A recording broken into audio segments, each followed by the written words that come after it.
नमस्कार दोस्तों, कैसे हैं आप लोग। डाउटनेट की इस वन शॉट की सीरीज में आप सभी का बहुत बहुत स्वागत है। तो आपके अमित भैया एक बारी आपके सामने फिर से हाजिर हैं एक नए चैप्टर के वन शॉट के साथ।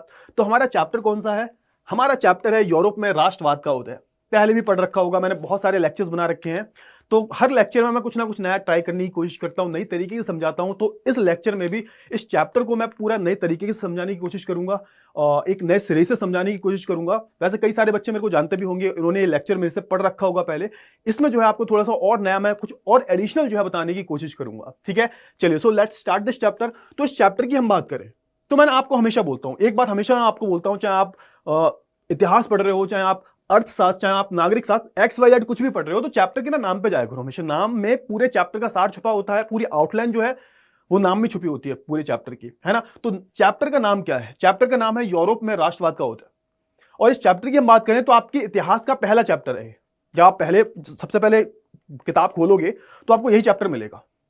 और जब ये चैप्टर मिलेगा तो यहां पर बेसिकली किसकी बात हो रही है? एक शब्द का इस्तेमाल हुआ है यहां पर, जो कि आपने पहले भी सुन रखा होगा। इसका नाम है राष्ट्रवाद। और राष्ट्रवाद कहां पर राष्ट्रवाद हो रहा है? ये तो यूरोप में। उदय मतलब किसी चीज का राइज होना, किसी चीज का उगना। अब यहां पर हम इस चैप्टर में पढ़ेंगे क्या बेसिकली कि यूरोप में जो राष्ट्रवाद की भावना है, जो आज के टाइम पर पूरे दुनिया में है, हमारे भारत में भी आई थी, उसका मैंने ऑलरेडी बता दिया है। जिन बच्चों ने भारत में राष्ट्रवाद चैप्टर नहीं देखा वो पढ़ लो जाके। उसमें मैंने बताया था आपको कि किस तरीके से हमारा जो राष्ट्रवाद था वो अलग था यूरोप के राष्ट्रवाद से। लेकिन यार, राष्ट्रवाद के हम मतलब की हम बात करें तो राष्ट्रवाद होता क्या है भाई? क्या है राष्ट्रवाद? तो राष्ट्रवाद क्या होता है? देखो, अगर किसी के शब्द के आगे वाद लग जाए, या फिर अंग्रेजी में हम बोले आईएसएम लग जाए, नेशनलिज्म, जैसा आप अगर इंग्लिश में पढ़ोगे इस चैप्टर को तो इंग्लिश में इस चैप्टर का नाम है rise of nationalism in Europe, nationalism in India. तो ये जो वाद वाले शब्द हैं या फिर आईएसएम वाले जो शब्द हैं आपको सुनने को मिलते रहेंगे, जैसे उदारवाद, राष्ट्रवाद, साम्यवाद, विस्तारवाद। तो जब किसी भी शब्द के एंड में वाद लग जाए ना, तो समझ लो वो एक विचारधारा है, वो किसी विचारधारा को बता रहा है। विचारधारा क्या होती है? कि कोई भी विचार जिसको कोई एक पर्टिकुलर ग्रुप जो है फॉलो करता है, वो विचार जिससे लोग प्रभावित हैं, लोग काफी इन्फ्लुएंस है उससे और उसको फॉलो कर रहे हैं, तो वो एक क्या बन जाती है? विचारधारा बन जाती है, आइडियोलॉजी बन जाती है वो। तो राष्ट्रवाद भी क्या है? राष्ट्रवाद भी एक विचारधारा है। अब एक तो यहां पर दो शब्द हैं, राष्ट्र प्लस वाद। तोड़ लिया करो शब्दों को। राष्ट्रवाद, राष्ट्र प्लस वाद, वाद मतलब एक विचारधारा। किससे संबंधित विचारधारा? ये राष्ट्र से संबंधित विचारधारा है। अच्छा, अब इसका मतलब क्या हुआ भाई? कि देखो, हम जो है हम सब किसी ना किसी से प्रेम करते हैं, किसी ना किसी से जो है हम प्रेम करते हैं। और जब प्रेम हम करते हैं तो उसको नाम दे दिए जाते हैं अलग अलग, है ना। जैसे आप अपने माँ बाप से प्रेम करते होगे, आप अपने दोस्तों से प्रेम करते होंगे। प्रेमी प्रेम का वाला प्रेम अलग होता है वो भाई।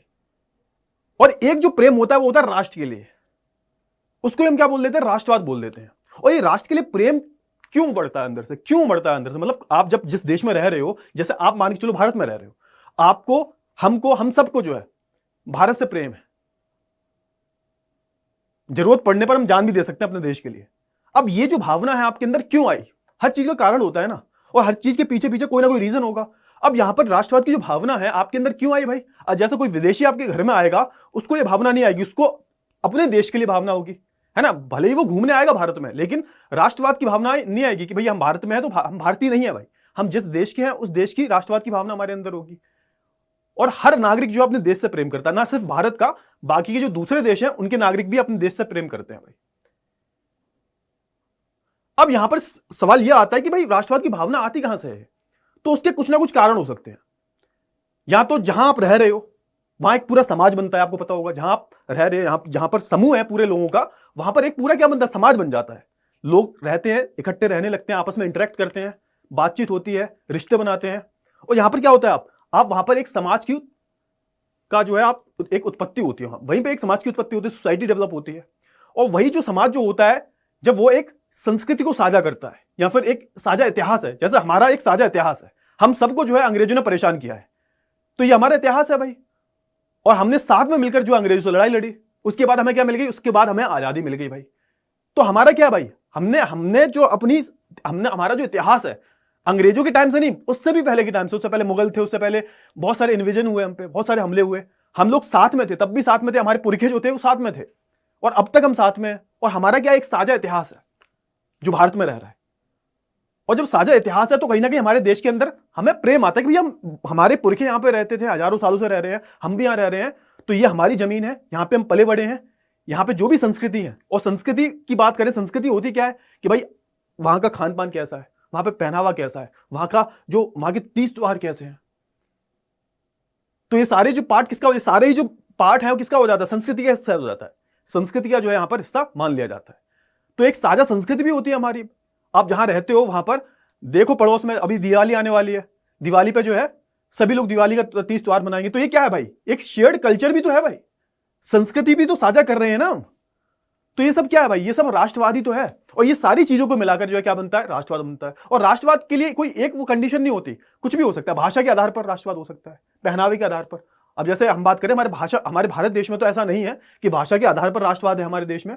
लेकिन हाँ, अगर आप देखोगे दूसरे देशों में जैसे फ्रांस वगैरह में, तो यहां पर एक भाषा को भी एक राष्ट्रवाद का आधार बनाया गया। अभी हम पोलैंड की कहानी पढ़ेंगे, पोलैंड में भी भाषा को, पॉलिश भाषा को एक राष्ट्रवाद का हथियार बनाया गया।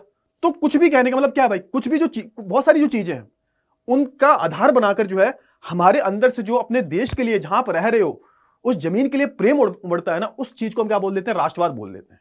अब राष्ट्रवाद पे बहुत ज्यादा मैंने बोल लिया, ठीक है ना, तो भाई समझ में आना चाहिए, बस चैप्टर का सार क्लियर होना चाहिए, क्योंकि हम डिटेल में पढ़ रहे हैं इसमें। और इसका आगे एक लेक्चर और लाऊंगा मैं, इसमें 30 मिनट में जो है पूरा चैप्टर कंप्लीट करवाऊंगा रिवीजन की तरह। लेकिन इसमें जो है आपको डिटेल में पढ़ना पड़ेगा। अच्छा, अब राष्ट्रवाद का मतलब आपको समझ में आ गया होगा। अब ये किसकी बात हो रही है, हमारे भारत देश की बात नहीं हो रही। मैंने पहले भी बोला भाई, अगर आपको भारत देश के राष्ट्रवाद के बारे में समझना है तो भारत में राष्ट्रवाद देख लो, वो बना दिया मैंने। अब बात कर लेते हैं यूरोप में राष्ट्रवाद की। अच्छा, यूरोप क्या है भाई, यूरोप कोई देश नहीं है। पहले समझो, बहुत सारे बच्चे कंफ्यूज हो जाते हैं, स्पेशली हिंदी मीडियम वाले बच्चे, कि सर यूरोप क्या देश है, कहां पर है देश। यूरोप देश नहीं है, यूरोप एक महाद्वीप है। जैसे हमारे पूरे दुनिया में 7 महाद्वीप है, 7 कॉन्टिनेंट्स है। हम जिस महाद्वीप पर रहते हैं उसको एशिया नाम का महाद्वीप बोला जाता है। पाकिस्तान, बांग्लादेश, भारत, चाइना, है ना, और जो भी ये सेंट्रल एशिया वाले जितने भी अरब वगैरह, ये सब क्या है भाई, ये सब जो है यहाँ पर एशिया का पार्ट है। और एशिया दुनिया का सबसे बड़ा कॉन्टिनेंट है, सबसे बड़ा महाद्वीप है। अब वैसे ही एक महाद्वीप है, इसका नाम है यूरोप। अब यूरोप में कैसे राष्ट्रवाद की उत्पत्ति हुई, क्योंकि ये पहला चैप्टर है। और कहीं ना कहीं जो राष्ट्रवाद जैसी जो चीज है पहले थी नहीं, आज से 200-250 साल पहले इसका नामो निशान नहीं था। लेकिन ये फिर से कैसे आई है, किस तरीके से इसका विकास हुआ, तो उसमें जो है यूरोप का बहुत बड़ा योगदान है। और यूरोप की भी हम बात करें तो एक देश है फ्रांस, इसका भी जो है बहुत बड़ा योगदान है। तो अगर मैं यूरोप की बात करूं तो यूरोप, आज से मैं थोड़ा सा इसकी हिस्ट्री के बारे में बात करूं, आज से 1000 साल पहले की हम बात करें, 1000 तो बहुत ज्यादा बता दिया मैंने, आज 600-700 साल पहले की भी हम बात करें, तो ये यूरोप जो है इतना ज्यादा कोई एडवांस नहीं था। आज जितना है ना, ये उतना ज्यादा एडवांस नहीं था।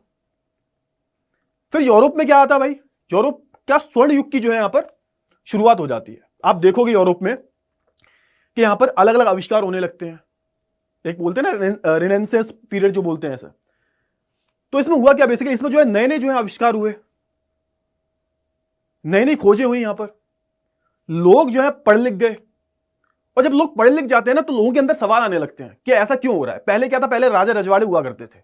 ऐसा माना जाता था कि अगर आप अपने राजा से प्रेम करते हो तो वही एक राष्ट्रवाद है। दैविक सिद्धांत चला करता था बेसिकली कि ये जो राजा रजवाड़े हैं इनको देवताओं ने चुनकर भेजा है और जनता का काम है इनकी बात मानना। पहले ऐसा मानते थे लोग। लेकिन धीरे धीरे जब चीजें आगे बढ़ी, थोड़ा सा यूरोप जो है एडवांस होने लगा हर चीज में, तो यहां पर लोगों के मन में प्रश्न आने लगे कि हम जो है राजा के अंडर में क्यों काम करते हैं। एक पूरा समाज जो है बटा हुआ था, समाज की कुछ संरचना ऐसी थी, पूरा समाज ही जो है यूरोप में बटा हुआ था। और कहीं ना कहीं आपने पहले चैप्टर में पढ़ा है, क्लास 9वीं में, फ्रांसीसी क्रांति याद करो। उसमें क्या था भाई, पूरा समाज जो था फ्रांस का वो 3 वर्गों में विभाजित था, प्रथम, द्वितीय, तृतीय। प्रथम में भाई चर्च वाले लोग आते थे, पादरी वर्ग था। द्वितीय में कुलीन वर्ग था, और तृतीय में जो किसान है और छोटे मोटे व्यापारी हैं और थोड़े बहुत जो पढ़े लिखे लोग हैं। बाद में तृतीय वर्ग से ही एक मध्यम वर्ग निकलता है। लेकिन उससे पहले की हम बात करें तो पूरा समाज बटा हुआ था भाई। और कहीं ना कहीं फ्रांसीसी क्रांति जो चैप्टर है उससे ही इस चैप्टर के तार जुड़े हुए हैं। हमारी कहानी कहां से शुरू होगी, जहां से वो चैप्टर खत्म हुआ था। तो मैंने कहा हम कहां थे भाई, हम यूरोप पे थे। यूरोप का जो स्वर्ण जो एक युग है वो शुरू हो जाता है। उसमें देखा जाता है कि अलग अलग तरीके के यहां पर विकास देखने को मिलते हैं। इलेक्ट्रॉन, न्यूट्रॉन, प्रोटॉन की खोज हो जाती है भाई, स्टीम इंजन वगैरह ये सब हो जाते हैं भाई, स्टीम इंजन, रेफ्रिजरेटर। और आप देखोगे यहाँ पर अलग अलग जो बड़े बड़े जो आप उस दार्शनिक लोग जो हैं, जैसे हम बात करें रूसो, मॉन्टेस्क्यू, है ना, ये सारे जो बड़े बड़े राइटर हैं। फिर यहाँ पे आप देखोगे अभी ये कार्ल मार्क्स वगैरह हो गए, ये सब जो है आ जाते हैं भाई और अपने अपने विचारों से जो है आम जनता को प्रभावित करने लगते हैं। बोलते हैं भाई उठ खड़े हो भाई। ये जो मुट्ठी भर लोग हैं 90% आबादी पे जो है कंट्रोल कर रहे हैं और ये कंट्रोल क्यों कर रहे हैं? क्योंकि तुम होने दे रहे हो। तो ऐसे कई सारे विचारक आते हैं, होता है ना एक विचारिक क्रांति जो होती है वो भी यहां पे फैलने लगती है। तो कई सारे जो है यूरोप में उस टाइम पर बदलाव हो रहे थे और जब ये बदलाव हो रहे थे तो यहां पर एक बदलाव होता है कि लोगों के अंदर जो है एक राष्ट्रवाद की भावना आने लगती है और लोग जो है वो राजतंत्र के खिलाफ हो जाते हैं। राजतंत्र मतलब कि भाई राजा जो है रूल नहीं करेगा, राजा का राज नहीं होगा, राजा का तंत्र नहीं होगा। अब किसका तंत्र होगा? जनता का, जनतंत्र होगा। यानी कि एक लोकतांत्रिक देश की जो यहां पर नींव रखी जानी चाहिए। तो ये सारे जो विकास है ये यूरोप में देखने को मिल रहे थे और यहां पर सबसे पहले इसकी झलक कहां देखने को मिलती है? तो सबसे पहले इसकी झलक देखने को मिलती है फ्रांस में। तभी आपने पढ़ा लास्ट चैप्टर में, अगर क्लास 9 की हम बात करें, पहला चैप्टर जो है इतिहास का फ्रांसीसी क्रांति। अब वो चैप्टर जहां से खत्म हुआ था तो उसका थोड़ा सा याद दिलवा देता हूं आपको। तो पिछली क्लास का, पिछले चैप्टर का याद नहीं होगा अभी, तो पिछली क्लास की, हम पिछले साल की बात कर रहे हैं, है ना। तो जिन बच्चों को इतिहास अच्छी लगती है तो उन्हें याद होगा। फ्रांसीसी क्रांति में आपने क्या पढ़ा था कि भैया 1789 में क्रांति हुई भाई, भगदड़ मच गई। यहां पे हुआ क्या था? बेसिकली यहां पर स्टेट जनरल की मीटिंग बुलाई गई थी, याद करो, जिसमें जो है यहां पर लड़ाई हो गई थी इस बात पर कि भैया एक स्टेट का एक वोट नहीं होगा, एक इंसान का एक वोट होगा। तो यहां पर राजा मना कर देते हैं और यहां पर टेनिस कोर्ट में जाके भाई वो नेशनल असेंबली की जो यहां पर स्थापना कर देते हैं। वही जो नेशनल असेंबली जो होती है वो फ्रांस का संविधान बनाती है। आपने देखा भाई कितनी उथल पुथल हुई। और हमने लास्ट में चैप्टर कहां खत्म किया था कि जब फिर से क्या होता है, फिर से राजतंत्र आ जाता है, फिर से क्या आ जाता है, फिर से जो तानाशाही आ जाती है फ्रांस में, जब नेपोलियन आ जाता है, याद करो। तो कहीं ना कहीं अगर हम यूरोप में राष्ट्रवाद की हम बात करें तो उसके तार जो है सीधे सीधे कहां से जुड़े हुए हैं? सीधे सीधे जो है फ्रांस से जुड़े हुए हैं। और फ्रांस से जो है ये एक तरह की जो है चिंगारी लगती है, फिर चिंगारी वो आग में बदल जाती है। तो पूरे यूरोप में और पूरे यूरोप से पूरी दुनिया में ये चीज फैल गई। तो आई होप आपको चैप्टर की जो आउटलाइन है, पूरा सार जो है वो बहुत अच्छे से जो है क्लियर हो गया होगा, है ना। चलिए अब आगे बढ़ते हैं। देखो मैं इतना डिटेल में इसलिए बता रहा हूं ताकि तुम्हें जो है आगे कोई दिक्कत ना हो। मैं कहानी की तरह बताता हूं और आप भी इसे कहानी की तरह ही लिया करो। आप दिक्कत ये होती है, कई सारे बच्चे कहते हैं कि सर समझ में नहीं आता, भूल जाते हैं। तो भैया मुझे कैसे याद है? अगर कोई भी चीज आप 5 से 6 बारी, 8 बारी, 10 बारी पढ़ लोगे तो भूलने के चांसेस कम हो जाते हैं। और मैं हमेशा बोलता हूं कि लिख लिख के जो है प्रैक्टिस किया करो। पढ़ते तो आप अखबार भी हो, न्यूज़पेपर भी हो, याद रखता है उसमें कुछ भी। मूवीज देखते हो आप, मूवीज में वैसे आपको पूरी स्टोरी याद होगी, लेकिन मैं आपसे बोलूं कि एक एक डायलॉग लिखना है आपको, कॉपी पे लिख दोगे? नहीं लिख पाओगे भाई आप, है ना। तो उसके लिए आपको क्या करना पड़ेगा? प्रैक्टिस करनी पड़ेगी, है ना। चलिए तो भाई यहां पे आगे बढ़ते हैं। और जैसे आप अपना पहला चैप्टर खोलोगे, पहला जो किताब जो है बुक का भी पहला चैप्टर खोलोगे, ये पेंटिंग दिखेगी आपको। एनसीईआरटी की है बेसिकली पेंटिंग। फ्रेडरिक सोरो ने जो है पेंटिंग बनाई थी। और जब ये पेंटिंग बनाई भाई, तो यहां पे पेंटिंग में देख रहे हो ना, यहां पे आपको अलग अलग चित्र दिख रहे हैं। वैसे इस पेंटिंग का इतना ज्यादा क्वेश्चन नहीं आते, बस यही क्वेश्चन आ सकता है कि भाई किसने बनाई थी ये पेंटिंग। यहां पे आप देख रहे हो पूरी लाइन लगी हुई है, ये पूरी लाइन देख रहे हो, है ना। ये कुछ अवशेष पड़े हुए हैं, ये थोड़ा जल्दी पढ़ लेते हैं क्योंकि इससे संबंधित ज्यादा कुछ आता नहीं है, बस थोड़ा सा कनेक्ट कर पा रहा हूं। तो एक फ्रेडरिक सोरियो नाम के जो एक बहुत बड़े कलाकार थे, इन्होंने पेंटिंग बनाई थी भाई। 1848 की शायद बात है, तब बनाई थी ये पेंटिंग। अब यहां पर क्या हुआ भाई? यहां पर आप देख रहे हो ऊपर जो है बहुत सारे ये ईसा मसीह की तस्वीर है और बहुत सारे यहां पर फरिश्ते हैं जो आशीर्वाद दे रहे हैं। और ये क्या है भाई? ये आजादी की लड़ाई हो रही है, मतलब ये फ्रीडम की लड़ाई है।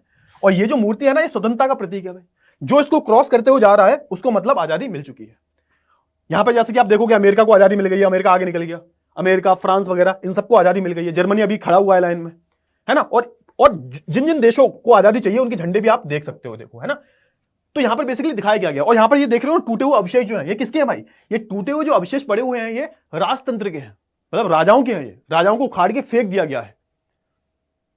तो ये सारी तस्वीर दिखा के कोशिश की गई है, कल्पना की गई है बेसिकली। एक होता है ना स्वप्नदर्शी कल्पना जो होती है कि यहां पर अब एक ऐसी समाज की व्यवस्था होगी जहां पर जो लोग होंगे स्वतंत्र होंगे, वर्गहीन समाज होगा, और यहां पर एक लोकतांत्रिक व्यवस्था जो है रखी जाएगी। एक गणराज्य की जो है यहां पर स्थापना की जाएगी।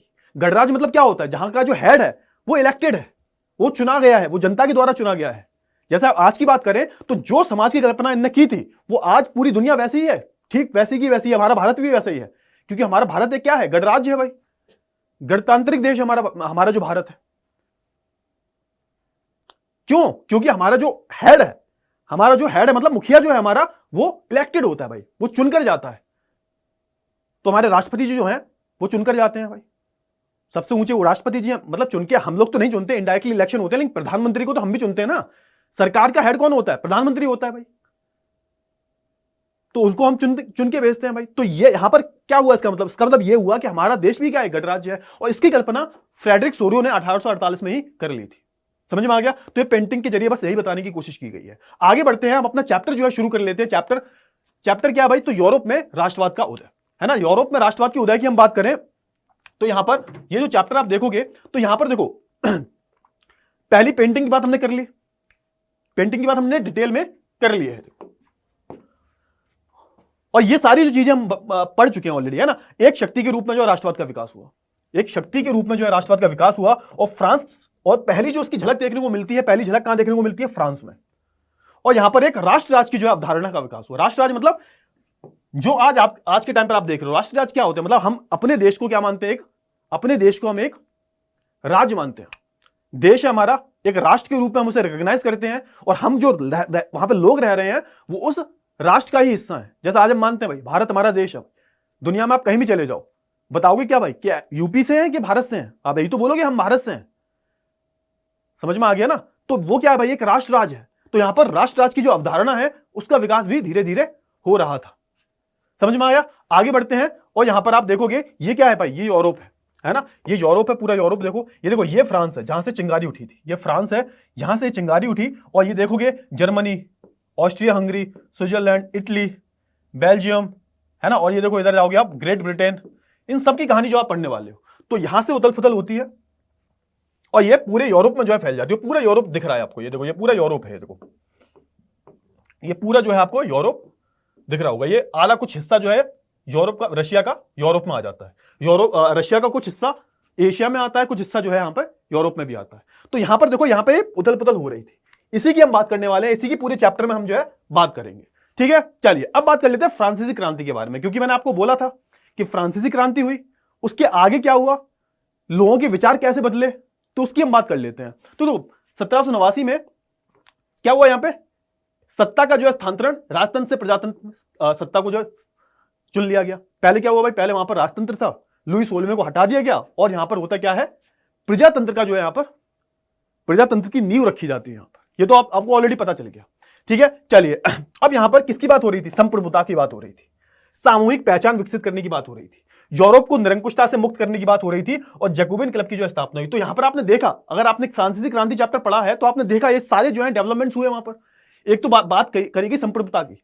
संप्रभुता क्या होती है, इसको हम इंग्लिश में बोलते हैं सोवरेन, कि हम जो है इंडिपेंडेंटली यानी स्वतंत्र रूप से जो है कोई भी निर्णय ले सकते हैं, कोई भारी शक्ति का जो है हम पर कोई दबाव नहीं होगा, उसको हम बोलते हैं संप्रभुता, है ना। और उसके बाद आपने देखा एक सामूहिक पहचान विकसित करने की कोशिश की गई। अब सामूहिक पहचान विकसित कैसे की गई वो हम आगे पढ़ेंगे, कि हम सब एक हैं, अलग नहीं है।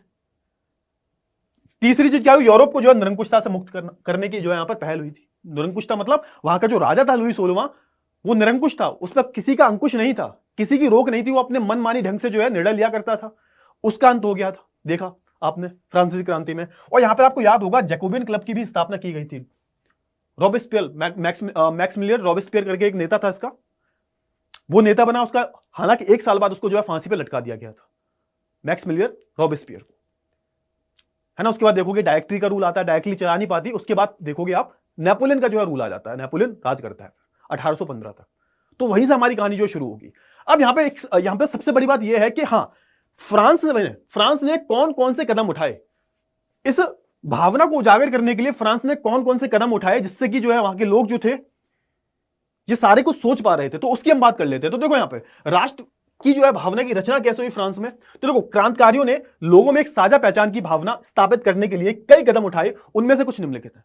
जो वहां के राष्ट्र क्रांतिकारी लोग थे, जो क्रांतिकारी लोग मतलब क्या होता है, क्रांति मतलब बदलाव लाना। जो बदलाव लोग ला रहे थे, राजा को हटाने की कोशिश कर रहे थे, जो एक राजतंत्र के खिलाफ थे जो लोग, वो क्या कर रहे थे भाई, वो एक साझा पहचान की भावना को स्थापित करने के लिए बहुत सारे कदम उठाए इन लोगों ने। फ्रांस की ही बात कर रहा हूं मैं, भटक मत जाना, अभी मैं फ्रांस की ही बात कर रहा हूं।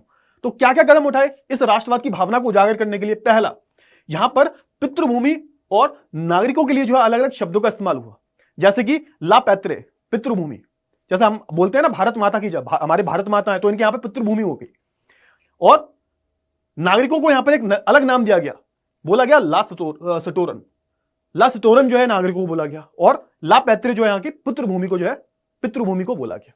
यह हालांकि इससे क्या हुआ भाई, इससे बेसिकली एक राष्ट्रवाद की जो भावना है, कि हमारे देश जो है क्या है भाई, ला पैत्रे, पितृभूमि, जैसे हम बोलते हैं ना भारत माता की जय, है ना, ला सिटोरन इनके नागरिक थे।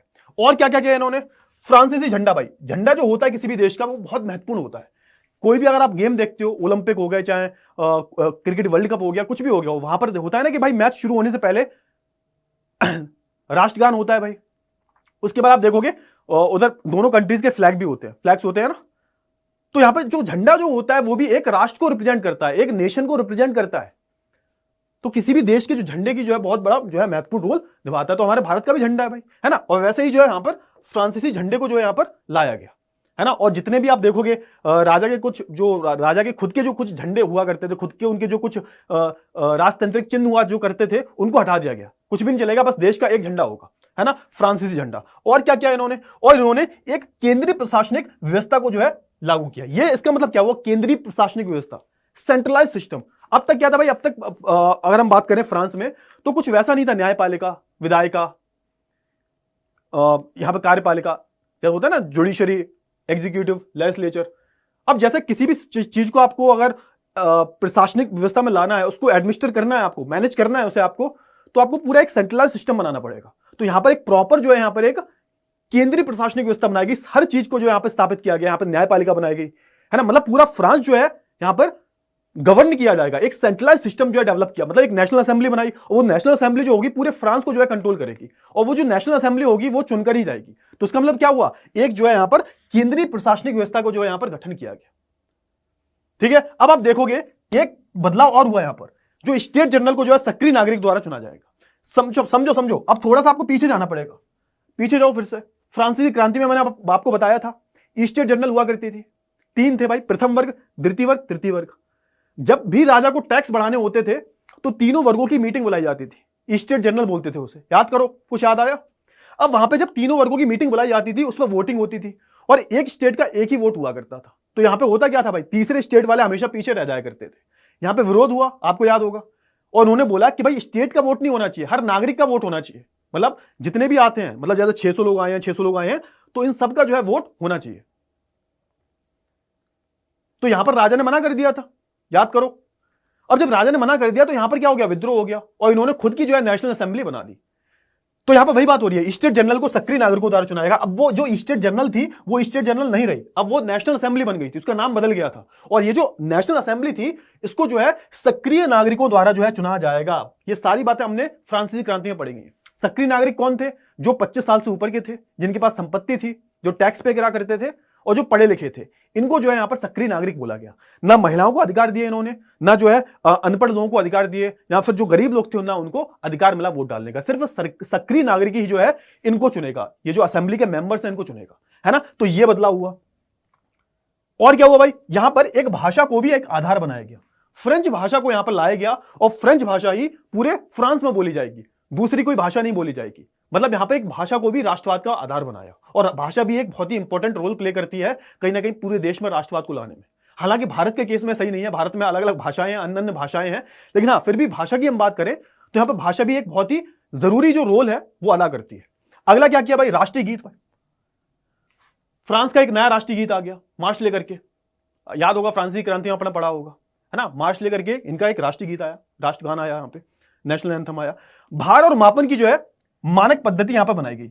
मतलब अब तक क्या था, अब तक जो है फ्रांस में अलग अलग जगह भार और मापन, मतलब चीजों का जो भार है और चीजों को जो नापने की जो प्रक्रिया है, जो मापने की जो प्रक्रिया है, वो अलग अलग हुआ करती थी। जैसे कहीं 1 लीटर का मतलब 900 ग्राम ही हो गया, है ना। ऐसा होता है ना अलग अलग जगह। जैसे आप 1 लीटर कोई चीज ला रहे हो, वो जो 1 लीटर है वो किसी और की नजर में कुछ और है, कहीं और आप जाओगे तो वहां पे उसको अलग तरीके से नापा जा रहा है। तो हर जगह जो है अलग अलग यहां पर भार और मानक पद्धति हुआ करती थी, उन सबको जो है एक कर दिया गया कि भैया 1 किलो मतलब 1 किलो, तो अपने हिसाब से नहीं चलोगे। तो ये सारी जो है यहां पर फ्रांस में बदलाव देखने को मिले, ये सारी जो चीजें हैं वो देखने को मिली। इसके जरिए जो है उनके राष्ट्र में जो है, उनके राष्ट्र में एक राष्ट्रवाद की भावना देखने को मिलती है। तो आई होप आपको इतनी जो चीजें हैं वो बहुत अच्छे से जो है क्लियर हो गई होंगी, है ना। बहुत ही कहानी की तरह समझा रहा हूं मैं, तो आपको समझ में आनी चाहिए। अगर नहीं आए तो एक बार फिर से देख लेना, समझ में आ जाएगी। आगे बात कर लेते हैं। अब यहां पर बात करते हैं नेपोलियन की। तो आपको याद होगा फ्रांसीसी क्रांति 1789 में शुरू हुई थी। मैं बार बार उस चैप्टर से कनेक्ट करवाऊंगा क्योंकि जुड़े हुए हैं सारी चीजें, अलग अलग नहीं पढ़ना, सबको जोड़कर ही पढ़ना है। 1789 में क्रांति हुई थी, और आपने देखा कि 1799 में ये जो राजनीतिक सत्ता होती है उस पर जो है नेपोलियन का नियंत्रण आ जाता है, क्योंकि डायरेक्टरी जो होती है वो फ्रांस को चला नहीं पाती ठीक से, आपस में लड़ने लगते हैं लोग।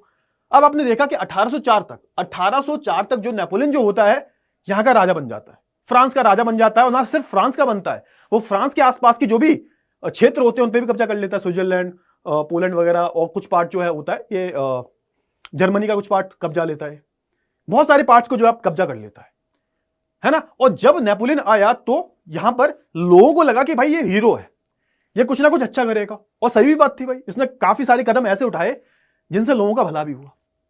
लेकिन होता है ना कि भाई नायक नहीं खलनायक हूं मैं, तो इसने बाद में अपने रंग दिखाने शुरू कर दिए, कुछ अच्छी चीजें लाई है और कुछ बेकार चीज लाया। और यहां पर सबसे बड़ी बात क्या थी भाई, जब ये और दूसरे देशों में जो है कब्जा कर रहा था तो वहां पर जो लोग थे उनका एक मिश्रित इसके रिव्यूज थे, मतलब मिश्रित मतलब एक मिक्स्ड रिव्यूज जो होते हैं ना कि कुछ लोग कहते थे अच्छा है, कुछ लोग कहते थे बुरा है, तो एक मिक्स्ड रिव्यूज जो है इसको लेके रहा करते थे।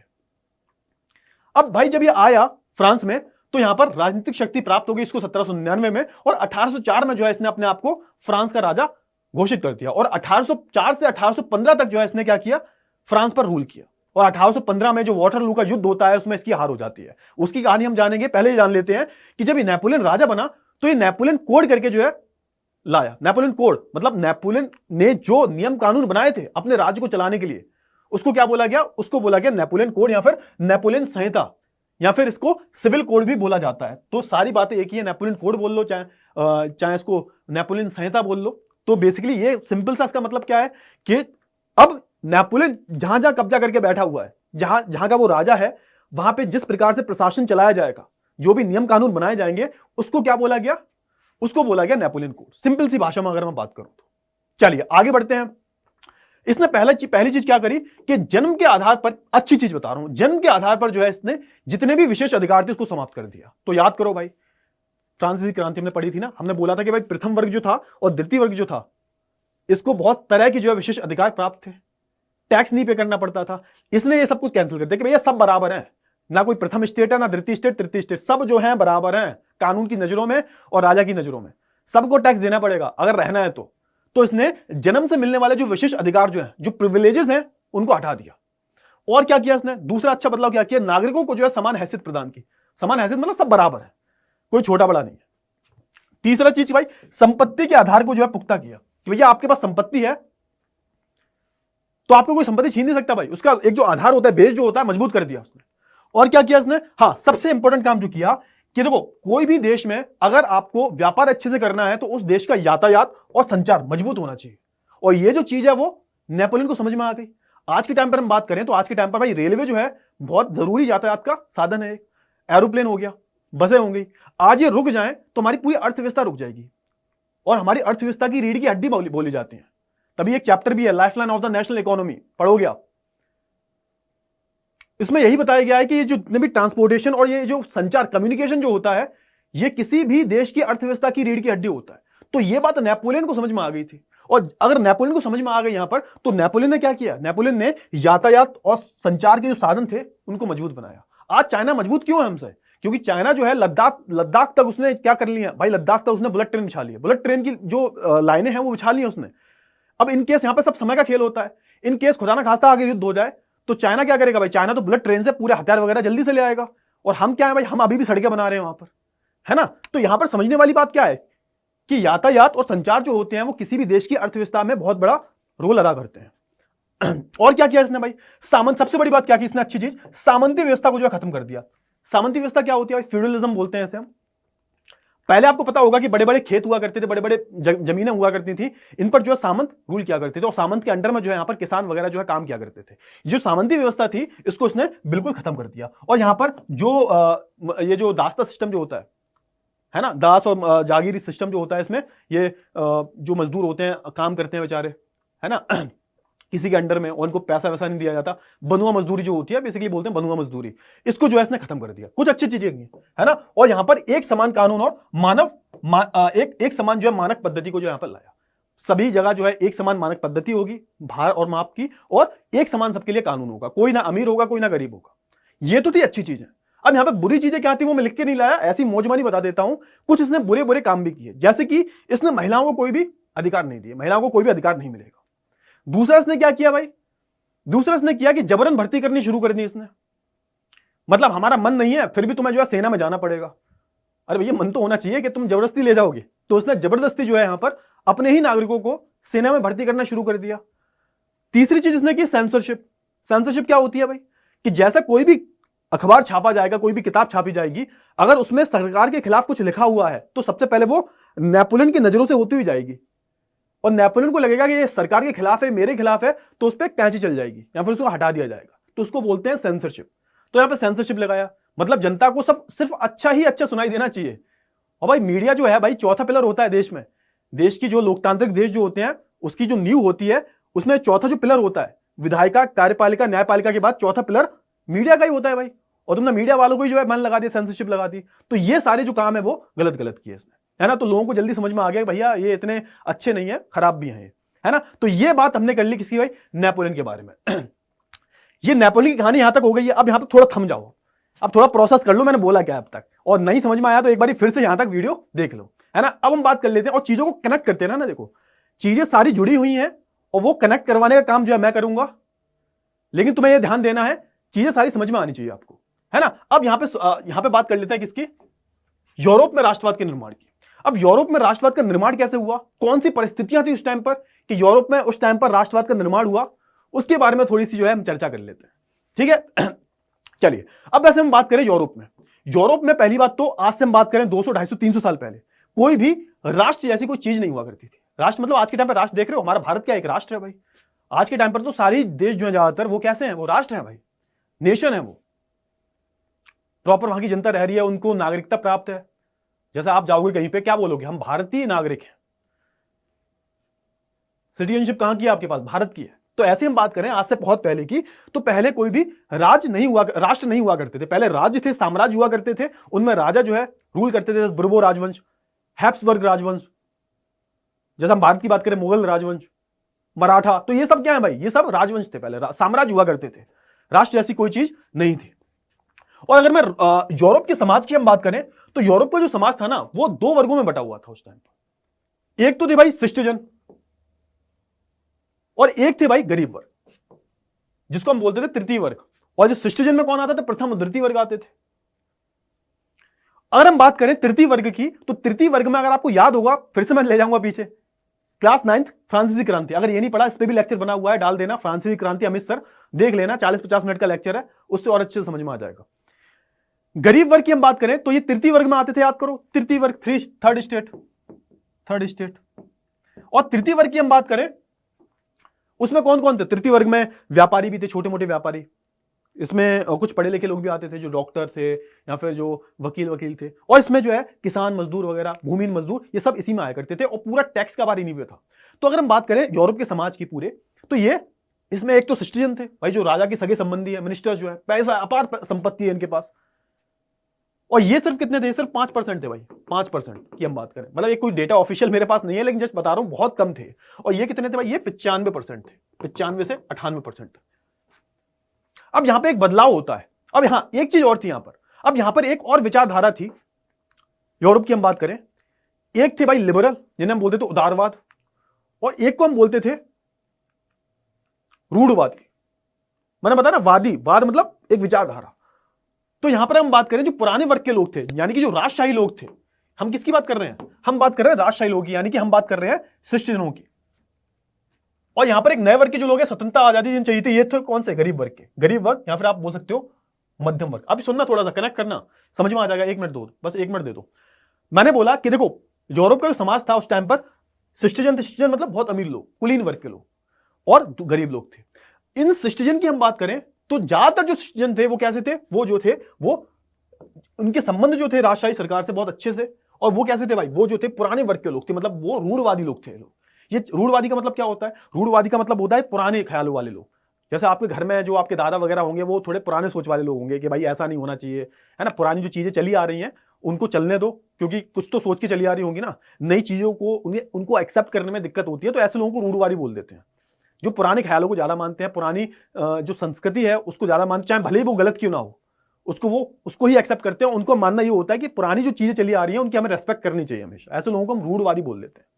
जैसे आपने देखा होगा ना, एक वो मूवी आई थी मोहब्बतें मूवी, है ना, मोहब्बतें मूवी आई थी, तो मोहब्बतें मूवी में जो अमिताभ बच्चन थे वो कैसे थे, रूढ़वादी थे, और जो शाहरुख खान था वो कौन था, वो उदारवादी था, है ना। तो थोड़ा सा कनेक्ट कर लिया करो।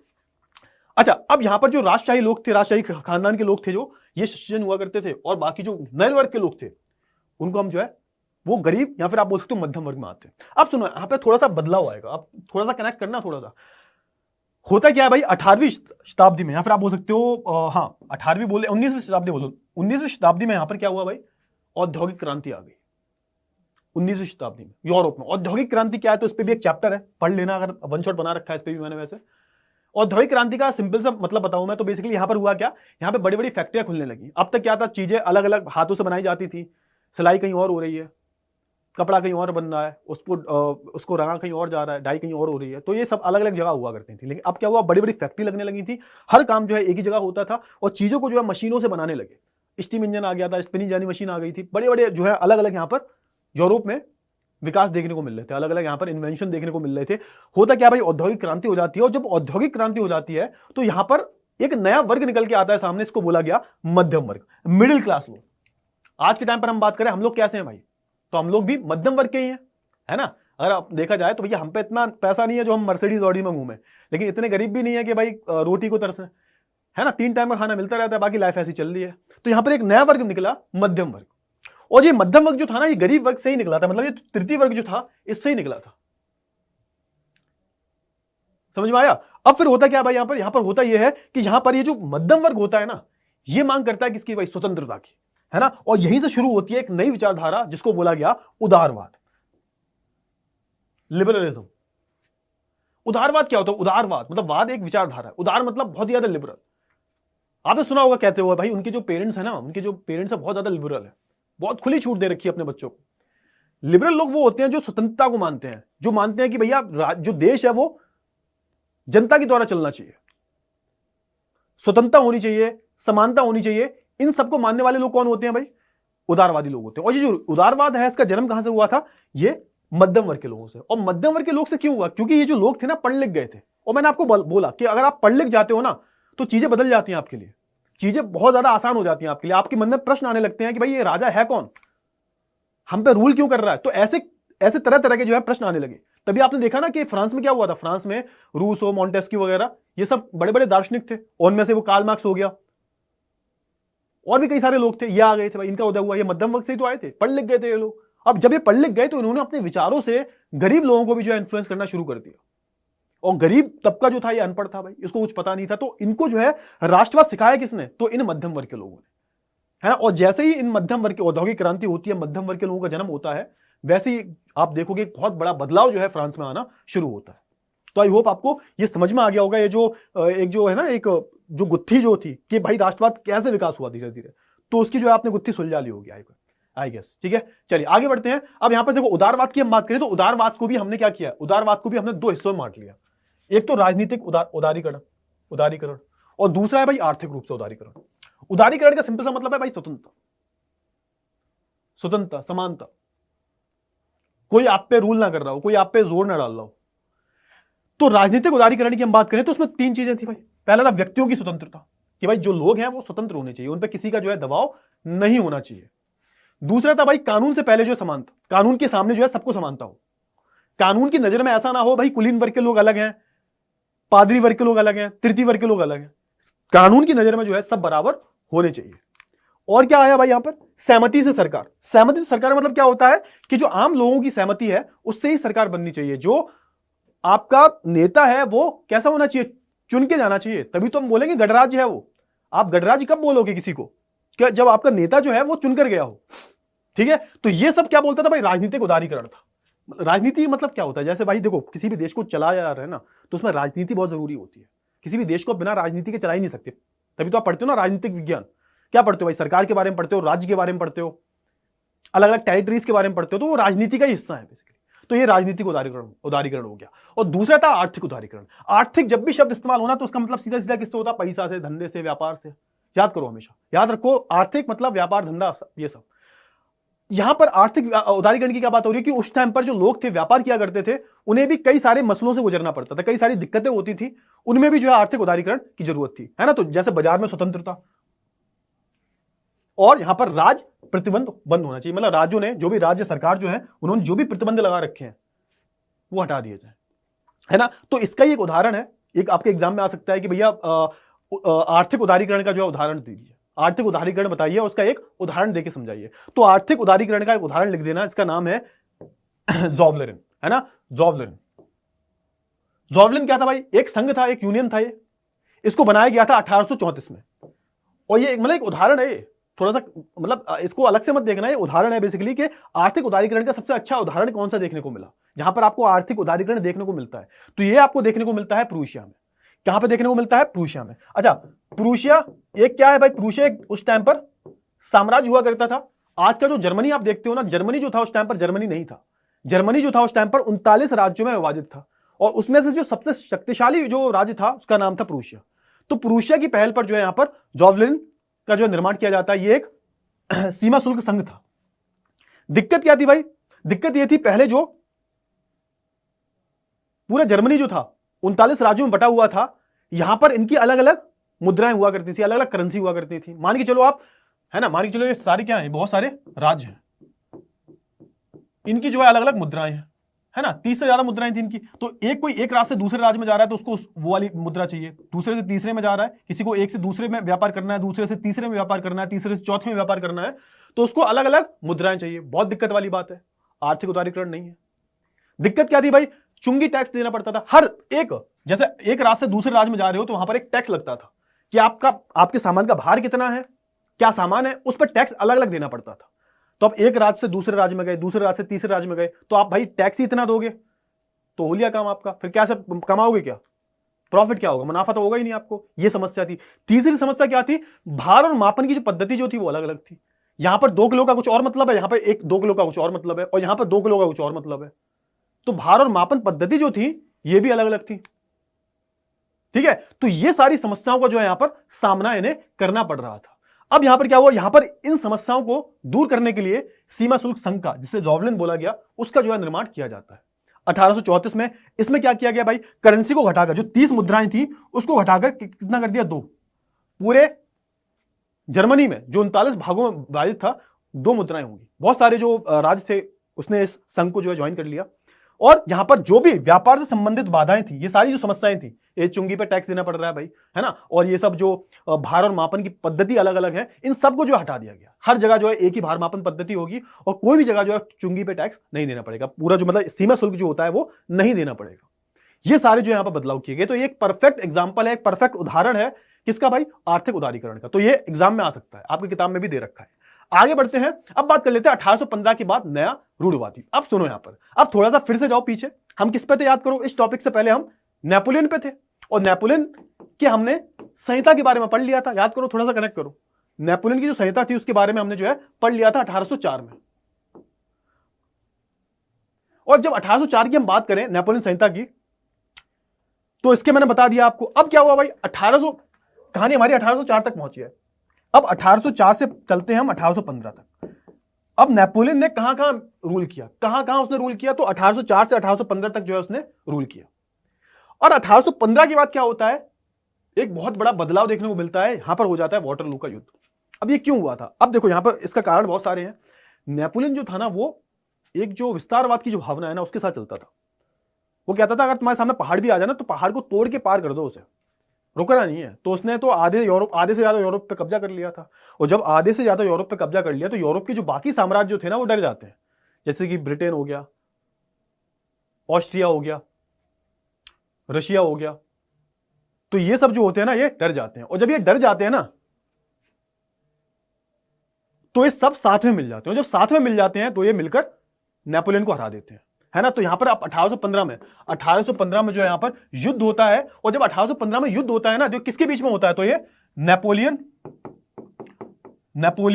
और यहां पर नेपोलियन और प्रैब देशों के बीच में होता है। बेटा प्रेब एक शॉर्ट फॉर्म है, अगर आप भूल जाओ देशों के नाम, किन किन देशों के बीच में हुआ था, अगर प्रश्न आ जाता है कि वाटरलू का जो युद्ध हुआ था वो किसके बीच में हुआ था, तो वो नेपोलियन और प्रेब देशों के बीच में हुआ था। प्रेब मतलब क्या हुआ? प्रेब का मतलब है पी फॉर प्रूशिया, लिख लो, P for Prussia, R for Russia, A for Austria और बी फॉर ब्रिटेन। इन चार देशों ने एक अलायंस बनाया भाई, और यहां पर नेपोलियन पे जो अटैक कर दिया, और इसमें होता क्या है, नेपोलियन हार जाता है। ठीक है, अब जब नेपोलियन हार जाता है, 1815 में नेपोलियन की पराजय होती है, और यहां पर होता क्या है, फिर से जो है यहां पर रूढ़वादी लोग आ जाते हैं। अब तक क्या था भाई, अब तक जो है यहां पर सुनो, नेपोलियन हार गया। अब जब नेपोलियन हार जाता है तो फ्रांस, मतलब नेपोलियन हार गया तो फ्रांस हार गया, और जब फ्रांस हार गया तो यहां पर फिर से जो है रूढ़वादी जो लोग होते हैं ये आ जाते हैं। पहली चीज क्या हुई भाई, पहली चीज ये हुई कि यहां पर फिर से जो है बुर्बो वंश जो होता है, बुर्बो वंश जो होता है ये आ जाता है फिर से। याद करो 1789 में बुर्बो वंश को जो हटाया गया था, लुई 16वां किससे था, बुर्बो वंश से था। पुरानी परंपरा का जो है पालन करा जाता है और राजशाही में विश्वास रखा जाता है। मतलब पुरानी जैसी चीजें थी, फ्रांस में पहली जैसी चीजें थी, वैसी फिर से जो है स्थापित कर दी जाती है। मतलब फ्रांस ने जहां से शुरू किया था 1789 में, वहीं पे आगे जो है फिर से लुढ़क जाते हैं, क्योंकि नेपोलियन हार जाता है। नेपोलियन जैसे ही हारता है तो ये प्रेब देश जो होते हैं ना, ये एक मीटिंग करते हैं जिसको बोला गया वेना संधि। अब इसके बारे में बात करेंगे हम आगे, और इस मीटिंग में बहुत सारे निर्णय लिए जाते हैं। चलिए बात कर लेते हैं। अब सुनो, अब देखो नेपोलियन हार गया, नेपोलियन जब हार जाता है तो यहां पर होता क्या है, 1815 में यहां पर वेना संधि होती है। वेना क्या है भाई, वेना राजधानी है कहां की, ऑस्ट्रिया की। और इस मीटिंग में इसकी चेयरमैनशिप कौन करता है, इसकी अध्यक्षता कौन करता है, तो इसकी अध्यक्षता करते हैं ड्यूक मेटरनिच। और जब इसकी अध्यक्षता करते हैं 1815 में, तो यहां पर क्या होता है, यहां पर बेसिकली अब फ्रांस आगे कैसे काम करेगा उस पर जो है निर्णय लिए जाते हैं। समझ में आया? यानी कि 1815 में जब नेपोलियन हार गया, और नेपोलियन जब हार गया तो संधि होती है, और ये संधि कहां पर होती है, वेना। वेना राजधानी है ऑस्ट्रिया की, और इसमें जो है अलग अलग निर्णय लिए जाते हैं। नेपोलियन ने जितने भी क्षेत्र पर कब्जा किया था उनको आपस में ये लोग बांट लेते हैं। फ्रांस की सीमाओं के आसपास देश बना दिए जाते हैं, अलग अलग देश बना देते हैं, ताकि फ्रांस भविष्य में आगे ऐसा कुछ फिर से ना कर पाए। बुर्बो वंश की स्थापना हो जाती है फिर से, जो पहले थी, और फिर से जो है फ्रांस वैसा का वैसा ही हो जाता है जहां से उसने शुरुआत की थी 1789 में। ठीक है, चलिए तो यहां पर देखो प्रेब देशों द्वारा जो है हस्ताक्षरित किया गया था। प्रेब मतलब वही प्रूशिया, रशिया, ऑस्ट्रिया और ब्रिटेन। लिख लेना प्रेब, शॉर्ट ट्रिक है। बुर्बो वंश की स्थापना हो जाती है, रूढ़वादी लोगों की जीत हो जाती है। मतलब बुर्बो वंश मतलब रूढ़वादी, जो नहीं चाहता था कि भाई किसी भी तरह का जो यहां पर उदारीकरण हो। फिर क्या होता है, जर्मन परिसंघ में जो है कोई बदलाव नहीं किया जाता। हाँ, एक चीज नहीं होती। अब जैसे जर्मन परिसंघ जो था, मैंने बताया था जर्मन परिसंघ क्या था, जो जर्मनी के 30 राज्यों से मिलकर बनाया गया था, उसको हम क्या बोलते हैं, जर्मनी में पहले जर्मनी नहीं था, जर्मनी परिसंघ बोला जाता, जर्मन परिसंघ बोला जाता था उसको। ये 39 राज्य, 30 नहीं 39 राज्यों से मिलकर बना था, 30 नहीं 39 राज्यों से मिलकर बना था ये परिसंघ। आज के टाइम पर इसको हम जर्मनी बोलते हैं। इसमें जो है कोई भी बदलाव नहीं किया गया। और हाँ, याद रखना ये जो जर्मन परिसंघ जो है ना, इसका निर्माण भी किसने करवाया था, इसका निर्माण भी नेपोलियन ने ही करवाया था, तो ये याद रखना। ठीक है, अच्छा अब यहां पर क्या होता है भाई, यहां पर होता क्या है, फ्रांस की सीमा पर जो है कई सारे राज्य बना दिए जाते हैं। ये याद रखना, सारे पॉइंट्स तो याद रखना। अब यहां पे क्या हुआ देखो, अब यहां पर अभी उदारवादी लोग जो है बहुत ज्यादा उछल रहे थे। उदारवादी जो लोग थे ये उछल रहे थे बहुत ज्यादा। अब जैसे ही क्या होता है, 1815 में नेपोलियन हार जाता है, और नेपोलियन के हारने के बाद क्या हुआ उसके साथ, तो कुछ लोग कहते हैं उसको जेल में बंद कर दिया गया, वहां पर उसको कैंसर था, यहाँ पर कुछ लोग कहते हैं उसको पथरी थी, इसकी वजह से जो मर जाता है, स्टोन था उसके ब्लैडर में, तो उसकी वजह से जो उसकी मौत हो जाती है। तो अलग अलग जो है वहां पर चीजें हैं, इसकी भी अलग अलग कहानियां हैं, बट उन सब में जो है पढ़ते नहीं है। अब ये देखते हैं कि 1815 के बाद क्या क्या चीजें हुई। तो 1815 के बाद यहां पर ये होता है, और यहां पर होता क्या, जो उदारवादी जो लोग होते हैं ना, ये जमीन दोष हो जाते हैं कि उदारवाद की हार हो चुकी है। अब फिर से जो है बुर्बो राजवंश आज गया है भाई, फिर से जो है फ्रांस में बुर्बो राजवंश की जो है स्थापना कर ली जाती है। और यहां पे आप देखोगे उदारवादी लोगों की जो है यहां पर हार हो जाती है, हार जाते हैं लोग, उदारवादी लोग। हारने का मतलब क्या है कि अब जो है इन्हें, अब जैसे ही उदारवादी लोग कुछ किसी भी तरह का विद्रोह करेंगे तो उसको जो है कुचल दिया जाएगा, मार दिया जाएगा ऐसे लोगों को। तो यहां पर होता क्या है, उदारवादी जो लोग होते हैं वो अंडरग्राउंड हो जाते हैं। अंडरग्राउंड मतलब जमीन दोष हो जाते हैं, छुप जाते हैं, अपनी गतिविधियों को जो है कम कर देते हैं। आप बोलते हैं कि भाई थोड़ा वेट करो, इतने साल हमने मेहनत कर ली, थोड़ा सा वेट कर लो, सही टाइम पे जो है हम फिर से जो है खड़े होंगे। ठीक है, तो यहां पर आप देखो, ये देखो, ये है फ्रांस, है ना, ये फ्रांस है, और ये देखो पूरा जर्मनी जो देख रहे हो ना आप, ये देखो पहले ये 39 भागों में जो है विभाजित था। ठीक है, चलिए आगे बढ़ते हैं। अब बात कर लेते हैं क्रांतिकारी, रिवॉल्यूशनरीज। अब किन क्रांतिकारियों की बात हो रही है, इनके बारे में बात करना बहुत जरूरी है। और इसमें से एक सबसे बड़े क्रांतिकारी जो थे वो थे भाई हमारे, याद अब आप खुद ही बताओगे वो कौन थे। अरे ड्यूक मैटरनिक नहीं थे, ड्यूक मैटरनिक तो चांसलर था भाई, वो नहीं था। गिउसेपी मजीनी की बात कर रहा हूं भाई मैं, याद आ गया कुछ। तो इनकी भी हम बात करेंगे। तो देखो अभी मैंने क्या बताया, कहानी को थोड़े जोड़ते हुए पढ़ो। 1815 में क्या हुआ, 1815 में ये जमींदोज हो जाते हैं। उदारवादी जो लोग होते हैं, जो चाहते हैं हमें आजादी मिल जाए क्योंकि फिर से राजा आ चुके हैं, है ना, ये सारे जमींदोज हो जाते हैं, है ना, उदारवादी लोग। अब यहां पर क्या होता है, जैसे ही यहां पर ये होता है बेसिकली, तो यहां पर अलग अलग सीक्रेट सोसाइटीज बनने लगती हैं। यहां पर गुप्त समाज की जो स्थापना होने लगती है। इनका काम क्या था, इनका काम यह था चुपके से, गुप्त रूप से जो है यहां पर हम अपनी विचारधाराओं को फैलाएं। अभी तक क्या था, खुले में कर रहे थे, अब क्या हुआ भाई, अब फिर से राजतंत्र आ गया, फिर से रूढ़वादी लोग आ गए। अब ये क्या करेंगे, ये जमींदोज होकर ये अपनी सीक्रेट सोसाइटीज बनाएंगे, एक अपनी गुप्त संगठन बनाएंगे, गुप्त समाज की स्थापना करेंगे, और उसके बाद क्या करेंगे, अपनी विचारधाराओं को फैलाना शुरू करेंगे। और उसमें से एक इंसान थे, इनका नाम था गिउसेपी मजीनी। ये कहां के थे भाई, तो ये इटली के थे, इटली में इनका जन्म हुआ था। और इनकी हम बात करें तो ये इटालियन क्रांतिकारी थे। 1807 में इनका जेनोवा जन्म हुआ था, और एक कार्बोनारी नाम का संगठन जो था उसके जो है ये सदस्य भी रहे थे। अब क्या हुआ भाई, अब होता क्या है कि भाई देखो, राजशाही का विरोध करें और लोकतांत्रिक सिद्धांत का जो समर्थन करें।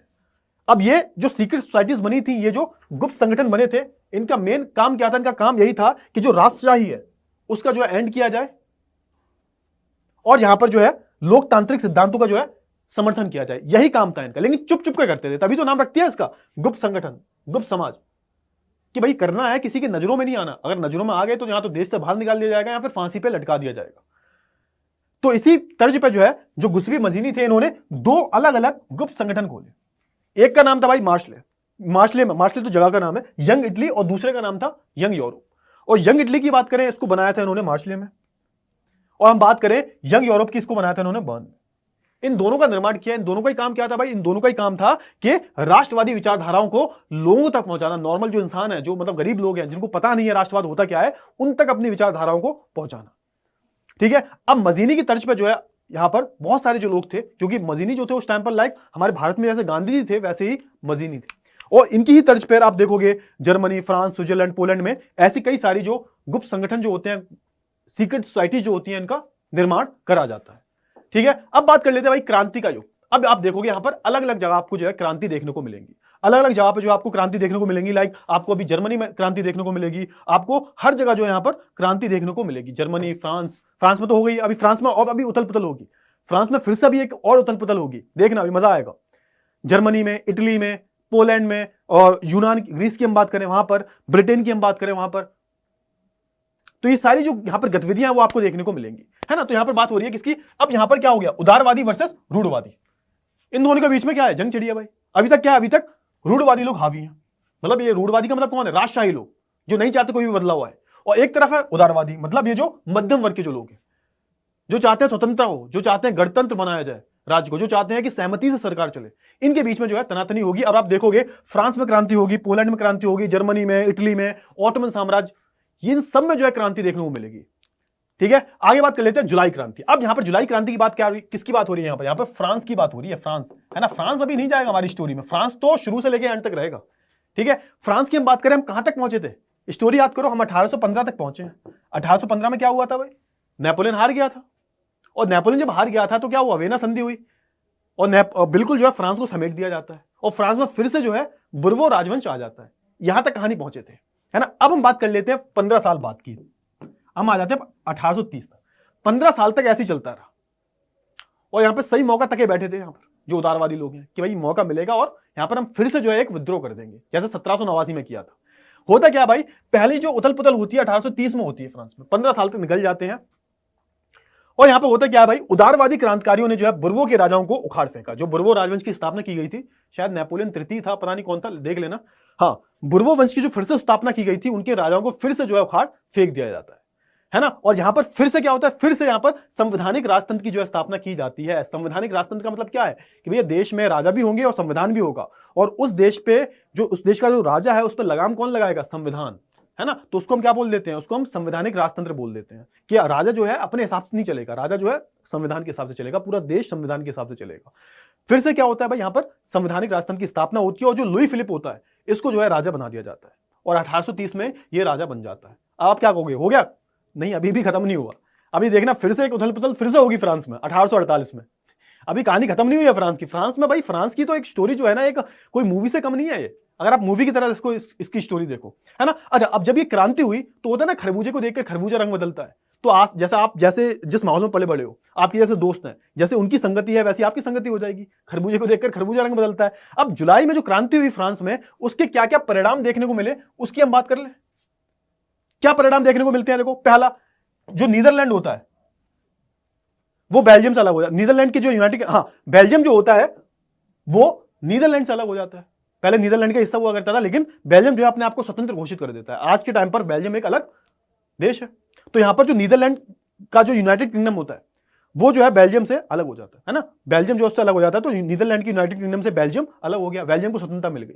दूसरे क्या हुआ भाई, ग्रीस की क्रांति। ग्रीस की क्रांति एक बहुत ही इंटरेस्टिंग है। इनकी जो क्रांति है वो करीबन लगभग जो है 1821 से शुरू हो जाती है और 1832 में इनको जो आजादी मिल जाती है। और ग्रीस की अगर मैं बात करूं तो ग्रीस जो था ऑटोमन साम्राज्य के अंडर में था। ऑटोमन साम्राज्य जो आज टर्की का पार्ट है, टर्की का हिस्सा है। और जो ऑटोमन साम्राज्य है उसने जो है ग्रीस पर रूल करके रखा था।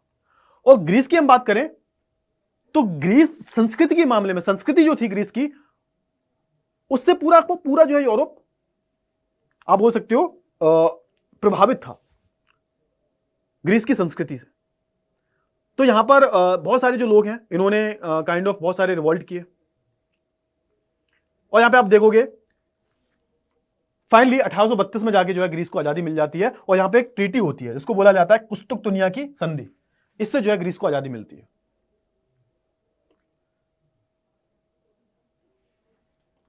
और इसको हम कॉन्स्टेंटिनोपोल भी बोलते हैं, ठीक है ना। चलिए, तो आई होप आपको इतना जो है क्लियर हो गया होगा, ठीक है। तो आई होप आपको इतना जो है क्लियर हो गया होगा। तो देखो, अगर मैं बात करूं यहां से, अगर ग्रीस की हम बात करें तो ग्रीस की संस्कृति जो थी, जैसे कि मैंने आपको ऑलरेडी बता दिया है, तो इनकी संस्कृति से जो पूरा यूरोप था वो बहुत प्रभावित था। और कई सारे जो यूरोपियन देश हैं उनका सपोर्ट था भाई ग्रीस को। इसको यूनान भी बोल देते हैं। और जैसे ही कई सारे कवि हुए, जिसमें से एक बहुत ही ज्यादा फेमस, बहुत ही ज्यादा इनका जो प्रसिद्ध कवि थे, लॉर्ड बायरन करके नाम था इनका। इनका जो है बहुत बड़ा रोल है। लॉर्ड बायरन की हम बात करें, इनका बहुत बड़ा रोल है, कवि थे। और इन्होंने कई सारी कविताएं वगैरह लिखी और कई सारी बातें बोली, जिससे जो है पूरे यूरोप और पूरी ग्रीस की हम बात करें, ये बहुत प्रभावित हुआ। और अगर हम बात करें ग्रीस की, तो यहाँ पर ऑटोमन साम्राज्य का राज था। और ग्रीस की जो आबादी थी वो क्रिश्चियंस की थी। ग्रीस की आबादी की बात करें, ईसाई धर्म के लोग बहुत ज्यादा रहा करते थे यहाँ पर। और यहाँ पर जो ऑटोमन साम्राज्य वो मुस्लिम साम्राज्य था, तो यहाँ पर थोड़ा सा धार्मिक टकराव भी देखने को मिलता है यहाँ पर। तो आई होप आपको इतना जो है क्लियर हो गया होगा। तो यहाँ पर हमने क्या हुआ, यहाँ पर फ्रांस की देखा देखी में हमने जो है बेल्जियम को आजाद करवा लिया, बेल्जियम ने अलग देश बना लिया अपना। और यहाँ पर ग्रीस जो है वो भी आजाद हो चुका है। कॉन्स्टेंटिनोपोल का जो संधि जो है, या फिर आप बोल सकते हो कुस्तुकतुनिया की संधि, उससे जो है यहाँ पर ग्रीस को आजादी मिल जाती है 1832 तक, ठीक है। तो ये आपको क्लियर हो गया होगा। अच्छा, अब बात कर लेते हैं, राष्ट्रवाद की भावना केवल युद्ध और विस्तार से नहीं होती, बल्कि जो है और भी कई सारी चीजें होती हैं। राष्ट्रवाद की विस्तार की हम बात करें, आप युद्ध करके, विरोध करके ही जो है सिर्फ राष्ट्रवाद की भावना नहीं लाते। सबसे बड़ी बात यह है कि राष्ट्रवाद की भावना जो होती है वो अंदर से आती है। आपको कोई फोर्स थोड़ा करेगा, आपको कोई थप्पड़ थोड़ा मारेगा कि भैया हाँ राष्ट्रवाद होना चाहिए, तुम्हें अपने देश से प्यार करना चाहिए। ये फीलिंग जो होती है ये तो अपने आप आनी चाहिए, ये तो अपने आप आनी चाहिए ना भाई, अपने आप ही आती है भाई। आपको कोई फोर्स करता है कि आप अपने देश से प्यार करो? आप तो खुद अपने देश से प्यार करते हो, है ना। तो देश को प्यार करने के लिए और कौन कौन सी चीजें चाहिए भाई, राष्ट्रवाद के लिए कौन कौन सी चीजें चाहिए, तो उसकी बात हो रही है। तो यहां पर बहुत सारे सांस्कृतिक आंदोलन, संस्कृत से संबंधित आपकी देश की जो संस्कृति है वो भी देश को एक करती है, वो भी कहीं ना कहीं राष्ट्रवाद में एक, आप बोल सकते हो, बहुत बड़ा रोल प्ले करती है। तो जैसे कि संस्कृत की हम बात करें तो भाषा भी एक क्या है, संस्कृत का हिस्सा है भाई। कविताएं, कहानियां, लोक कथाएं, आपके देश के बारे में लोक कथाएं, तो ये सब क्या है भाई, ये सब जो है संस्कृत का ही हिस्सा है ना। तो इसको हम क्या बोलते हैं, रोमांचक परिकल्पना बोलते हैं। क्या बोलते हैं इसको, रोमांचक परिकल्पना, रोमांटिसिज्म बोलते हैं बेसिकली। ये वो वाले रोमांटिक की बात नहीं हो रही जो आप समझ रहे हो। बेसिकली यहां पर रोमांटिसिज्म का मतलब क्या है कि यहां पर जो कवि हैं, यहां पर जो लोक कथा सुनाते हैं, बेसिकली वो विज्ञान से थोड़ा अलग भागते हैं। विज्ञान के जो तर्क हैं उनको सपोर्ट नहीं करते, उनकी आलोचना करते हैं। वो ये थोड़ा सा इमोशंस पे जाते हैं, समझ रहे हो, थोड़ा सा इमोशनली कनेक्ट करने की कोशिश करते हैं कि जैसा तुम बोलते हो ना किसी से, मैं तुम्हारे लिए चांद तारे तोड़ के लाऊंगा। अब आप ना उस सामने वाले को बता रहे हो कि आप उससे कितना प्यार करते हो कि आप किसी भी हद तक जा सकते हो, चांद तारे तक तोड़ के ला सकते हो। अब इसका मतलब ये नहीं कि सच में चांद तारे तोड़ लाओगे, ये पॉसिबल है ही नहीं। तो जो कहने का मतलब ये, जो रोमांचक परिकल्पना वाले होते हैं ना, वो थोड़ा सा इमोशंस पे जाते हैं, वो विज्ञान के तर्क पर नहीं जाते, उसका विरोध करते हैं। तो ऐसे कुछ लोग हुए भाई, इन्होंने जो है राष्ट्रवाद की भावना में कई सारी, जो आप बोल सकते हो कॉन्ट्रीब्यूशन होता है, वो बहुत ज्यादा कंट्रीब्यूट किया। और एक उदाहरण और देता हूं, जैसे आप देखते हो ना कि एक गाना है, ए मेरे वतन के लोगों जरा आंख में भर लो पानी, जो शहीद हुए हैं उनकी जरा याद करो कुर्बानी। ये 15 अगस्त पर गाया जाता है खूब, और जब ये गाना बजता है तो भाई गूज़बम्स आ जाते हैं, रोंगटे खड़े हो जाते हैं, है ना। तो ये सब क्या है भाई, तो ये सब रोमांटिसिज्म या फिर रोमांचक परिकल्पना ही तो है ना। तो रोमांचक परिकल्पना से भी जो है हम क्या कर सकते हैं, राष्ट्रवाद की भावना को उजागर कर सकते हैं। और इसका सबसे अच्छा उदाहरण क्या है भाई, तो सबसे अच्छा उदाहरण है पोलैंड का। तो पोलैंड की हम बात करें तो आपको पता होना चाहिए, पोलैंड पे जो है रूस का कब्जा हो गया था। और जब पोलैंड पे रूस का कब्जा हुआ तो यहां पर पोलिश भाषा बोली जाती थी पोलैंड में। और जब रूस आया, रूस ने क्या करा, रूस ने जो है इन पे कब्जा कर लिया और यहां पर इन पे दबाव डाला कि आप पोलिश भाषा ना बोलकर रशियन भाषा बोलें, जो रशियन जो भाषा है उसको बोलें। अब भाई पोलिश भाषा जो है इनके कल्चर का पार्ट है, इनकी संस्कृत का पार्ट है, तो इनका बहुत विरोध किया गया। यहां तक कि इनके स्कूलों में भी ये लागू कर दिया गया कि सब जो है पोलिश को हटाकर रशियन भाषा बोलेंगे। तो इन्होंने विरोध किया भाई, इन्होंने अपनी भाषा को जो है आधार बना लिया। तो आप देखोगे इनके जो चर्च वगैरह थे, चर्च में ये पोलिश भाषा में ही जो है प्रार्थना वगैरह प्रेयर वगैरह किया करते थे, है ना। इन्होंने रशियन भाषा को पूरी तरह से नकार किया। तो यहां पर पोलैंड जो है एक बहुत अच्छा आप एक उदाहरण ले सकते हो, किसके केस में भाई, रोमांचक परिकल्पना या फिर आप बोल सकते हो एक राष्ट्रवाद की भावना, जो सिर्फ युद्ध से नहीं आती, है ना। तो देखो पढ़ोगे, रूसी कब्जे के बाद जो है पोलिश भाषा को स्कूलों से बाहर निकाल दिया गया, हर जगह जो है रूसी भाषा थोप दी गई। पोलैंड में पादरी वर्ग के कई सदस्यों ने भाषा को राष्ट्रीय प्रतिरोध के हथियार के रूप में इस्तेमाल किया। तो भाई यहाँ के जो पादरी वर्ग थे, पादरी वर्ग जो था रूस का, सॉरी मैं बार बार रूस बोल रहा हूं, रूस का नहीं, पोलैंड का जो पादरी वर्ग था, इसने भाषा को एक हथियार के रूप में यूज किया। चर्च की सभाओं और सभी धार्मिक निर्देशों के लिए जो है पोलिश भाषा का ही इस्तेमाल किया जाता था। इसके चक्कर में बहुत सारे जो आप बोल सकते हो जो पादरी थे, इनको जेल में डाल दिया गया, बहुत सारे को देश निकाला दे दिया गया, बहुत सारे को बाहर दूर देर मतलब होता है ना, दूर दराज देश में भेज देना, सर्बिया वगैरह में, है ना। तो यहाँ पर भेज दिया गया। तो रूसी भाषा में उपदेश देने से इनकार करने की सजा के तौर पर रूसियों ने बड़ी संख्या में जो है पुजारियों को जेल में डाल दिया। पॉलिश के प्रयोग को जो है रूसी प्रभुत्व के विरुद्ध संघर्ष के प्रतीक के रूप में जाना जाता है। तो यहाँ पर क्या हुआ भाई, यहाँ पर जेल में डाल दिया गया, कईयों को देश निकाला दे दिया, कईयों को सर्बिया भेज दिया, देश निकाला दे देते हैं ना।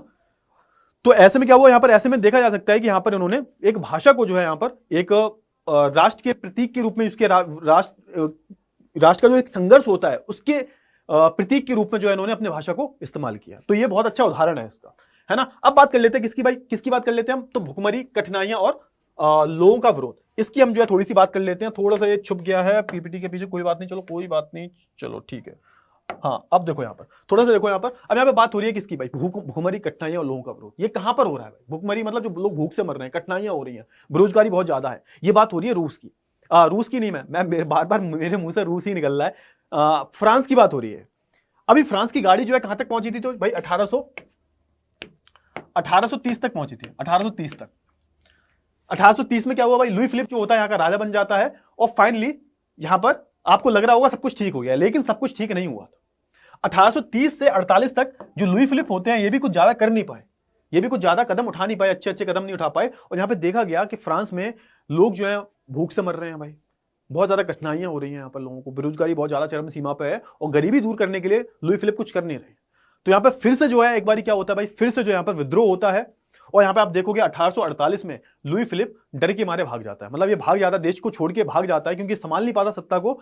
और फाइनली यहाँ पे क्या होता है, फाइनली यहाँ पर 1848 में फ्रांस जो होता है एक गणतंत्र देश के रूप में उभर के सामने आता है, ठीक है। तो 1848 का साल एक ऐसा ही बुरा साल था भाई, भोजन की कमी और बढ़ती बेरोजगारी के कारण। एक तो भोजन की कमी थी भाई, फसल खराब हो गई थी, है ना, और बेरोजगारी बहुत ज्यादा थी, लोग सड़कों पर आ गए। विद्रोह इतना जबरदस्त था कि लुई फिलिप जो है वहां से डर की वजह से भाग गया कि भैया ये हमको मार डालेंगे लोग। फिर से क्या होता है भाई, एक नेशनल असेंबली ने प्रजातंत्र की घोषणा कर दी और 21 साल से ऊपर के उम्र के सभी वयस्क पुरुषों को जो है मताधिकार दे दिया। लोगों को काम के अधिकार की घोषणा कर दी, राइट टू वर्क। रोजगार मुहैया कराने के लिए जो है राष्ट्रीय कार्यशाला बनाएंगी। तो अब यहाँ पे क्या हुआ, यहाँ पर जो है जैसे यहाँ पर लुई फिलिप भाग जाता है, तो इनकी जो राष्ट्रीय असेंबली जो होती है एक प्रजातंत्र की जो है घोषणा कर देती है।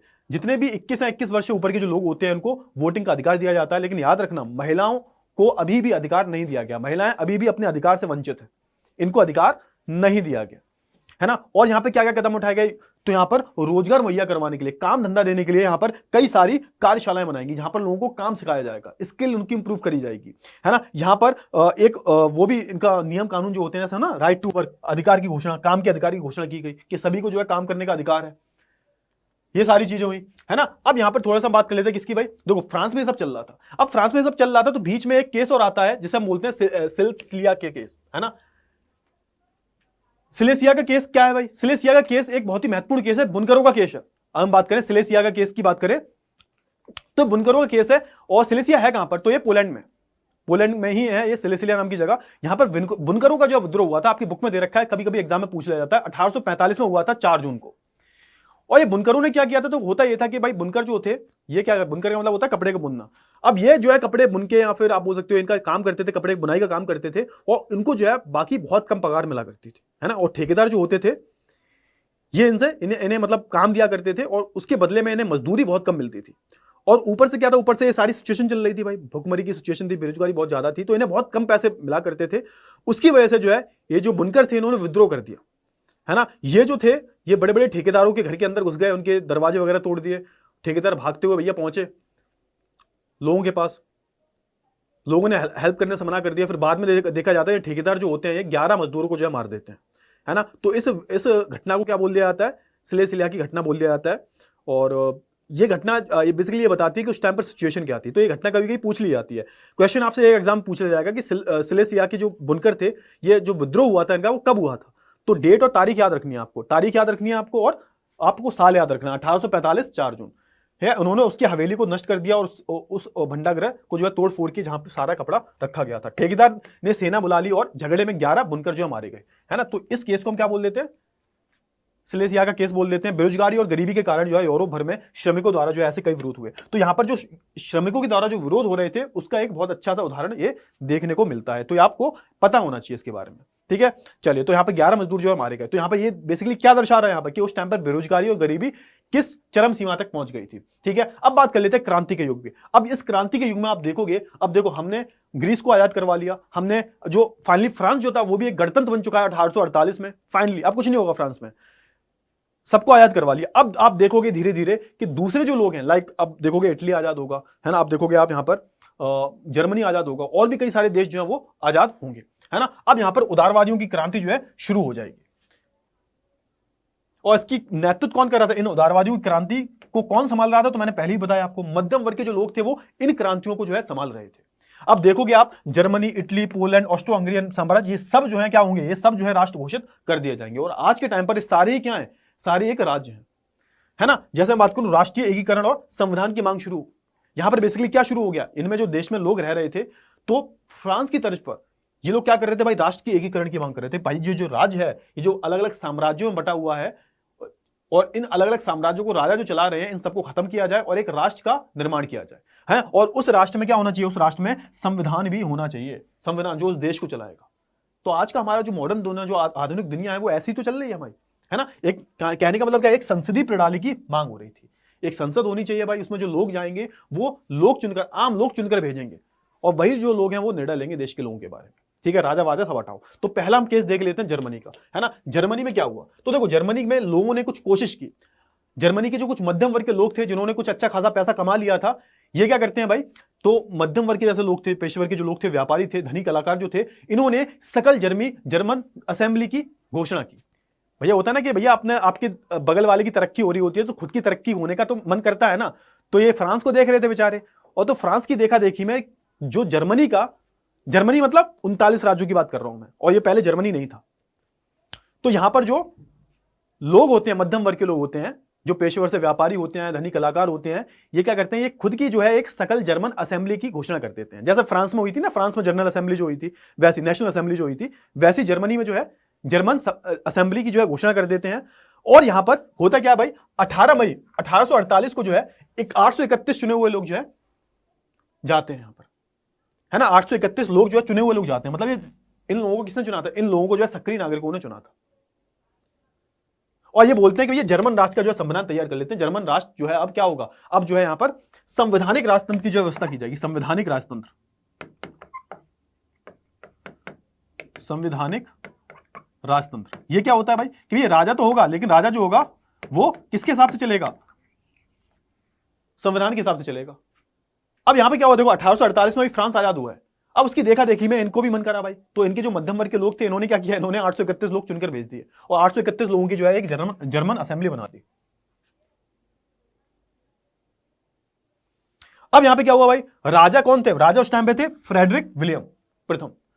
तो फ्रेडरिक विलियम प्रथम को अच्छा नहीं लगा भाई कि भाई ये क्या है भाई, और ये सब जो है यहां पर सेंट पॉल चर्च के पास पहुंच जाते हैं और बोलते हैं राजा से, राजा के सामने यहां पर एक प्रस्ताव रखते हैं कि राजा जी आज के बाद जो है आप संविधान के हिसाब से चलोगे और राजा तो रहोगे, आप राजा रहोगे, कोई नो डाउट राजा रहोगे, लेकिन आपको जो हमारे हिसाब से चलना पड़ेगा, आपको संविधान के हिसाब से चलना पड़ेगा। अब यहां पर भैया राजा एकदम बौखला जाते हैं भाई कि ये क्या बात है, ये क्या बात है भाई, ऐसे कैसे मतलब कर दोगे तुम, ऐसे कैसे हटा सकते हो हमें?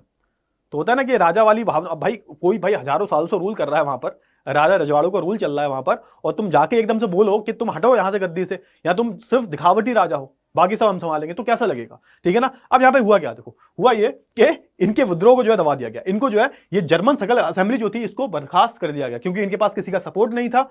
इस असेंबली को जो है बिल्कुल बर्खास्त कर दिया जाता है। इसको राजा जो होते हैं वो दूसरे राजाओं से साठ गांठ करके जो है इस असेंबली को जो है बिल्कुल बर्खास्त करवा देते हैं। इनकी सेना आ जाती है राजा की और इस असेंबली को जो है बिल्कुल बर्खास्त कर दिया जाता है, बिल्कुल हटा दिया जाता है। तो ये जो कोशिश थी इनकी 1848 में ये नाकामयाब हुई। अच्छा, अब जब ये कोशिश नाकामयाब हुई तो यहां पर हुआ क्या, यहां पर अब जो राजा थे, यानी कि जो राजा मतलब जो रूढ़वादी लोग थे, इन्होंने खुद सोचा कि एक बात बताओ कि हम क्या कर रहे हैं, अभी तक हो क्या रहा है। अभी तक आप देखोगे फ्रांसीसी क्रांति से अब तक तो यहां पर दो चीजें हो रही हैं, विद्रोह हो रहा है उसको दबा दिया जा रहा है, फिर विद्रोह हो जाता है उसको दबा दिया जाता है। एक कुचक्र बन चुका है इस चीज का, मतलब हम अगर इन्हें दबा भी देंगे फिर से उठ खड़े होंगे, फायदा क्या है? तो यहां पर अब यहां पर जो रूढ़वादी लोग हैं ये खुद सोचेंगे। होता है ना कि मूवी चल रही होती है कि जो विलन होता है एंड में, मूवी के एंड में अच्छा बन जाता है, विलन जो होता है अच्छा बन जाता है, ऐसे बहुत सारी मूवीज देखी होंगी आपने। तो यहां पर जो विलन था यानी कि रूढ़वादी लोग थे ये अच्छा बन गए। ये आप क्या करेंगे, ये बोलेंगे कि देखो जो डिमांड है ना इनकी, उदारवादियों की डिमांड क्या है, एक राष्ट्र होना चाहिए, एक राष्ट्र होना चाहिए, है ना, राष्ट्रवाद की भावना होनी चाहिए, राष्ट्रवाद की भावना होनी चाहिए। ये सब जो है हम खुद ना करें, अगर हमने सब खुद ही कर दिया, अगर हमने उदारवादियों की मांग खुद ही पूरी कर दी तो हम इनकी नजरों में हीरो बन जाएंगे भाई। अगर हमने नहीं पूरी की तो एक ना एक दिन जैसे लुई सोलमे को मार दिया था वैसे हमको मार दिया जाएगा। तो एक काम करते हैं, जो इनकी डिमांड है इनको मान लेते हैं, क्या दिक्कत है, हमारी इज्जत तो कम से कम बनी रहेगी, है ना। तो फाइनली क्या होता है यहां पर, फाइनली रूढ़वादी जो लोग होते हैं ये क्या करते हैं, ये एकीकरण का जो है दामोदर उठाते हैं। ये बोलते हैं कि अब हम जो है अपने राज्यों को एक करेंगे, है ना। तो सबसे पहले बात कर लेते हैं जर्मनी की। जर्मनी का एकीकरण कैसे हुआ, तो जर्मनी की हम बात करें तो जर्मन जो था पहले 39 राज्यों का एक परिसंघ हुआ करता था, जिसको जो है नेपोलियन के द्वारा बनाया गया था, है ना। और जर्मनी का जो सबसे ताकतवर राज्य, 39 राज्यों में सबसे ताकतवर राज्य था उसका नाम था प्रूशिया। आज ये जर्मनी है वैसा, सबसे ताकतवर राज्य था प्रूशिया। और इसका जो सीएम था वो था ऑटमन बिस्मार्क। इसका जो चांसलर था भाई, इसका पूरी हम बात करें, प्रूशिया का चांसलर जो था उसका नाम था ऑटमन बिस्मार्क। और किंग विलियम प्रथम जो थे इसके राजा थे। अब यहां पे होता क्या है, ऑटमन बिस्मार्क को जो है यहां पर जिम्मेदारी दी जाती है कि तुम पूरे 39 राज्यों को एक करवाओगे। और इन 39 राज्यों की हम बात करें, इस पे अलग अलग जो साम्राज्य है उनका राज था। जैसे ऑस्ट्रिया का जो हैब्सबर्ग एम्पायर है, कुछ हिस्सा फ्रांस के पास था, कुछ हिस्सा डेनमार्क के पास था। तो यहां पर जो ऑटमन बिस्मार्क होते हैं जो कि प्रूशिया के चांसलर होते हैं भाई, है ना, ये क्या करते हैं भाई, ये 7 साल तक जो युद्ध लड़ते हैं, है ना। रक्त और लोह की नीति अपनाते हैं ये कि भैया लड़ाई तो करनी पड़ेगी, खून खराबा भी होगा। तो 7 साल तक जो है ये 3 देशों के साथ युद्ध लड़ते हैं भाई, ऑस्ट्रिया, डेनमार्क और फ्रांस। सेडोन में आखिरी युद्ध होता है फ्रांस के साथ में, और फ्रांस की हार के साथ क्या होता है भाई, जर्मनी का एकीकरण हो जाता है। क्योंकि इन 39 राज्यों में कुछ हिस्सा फ्रांस का होता है, कुछ हिस्सा डेनमार्क का होता है, कुछ हिस्सा यहां पर ऑस्ट्रिया का होता है।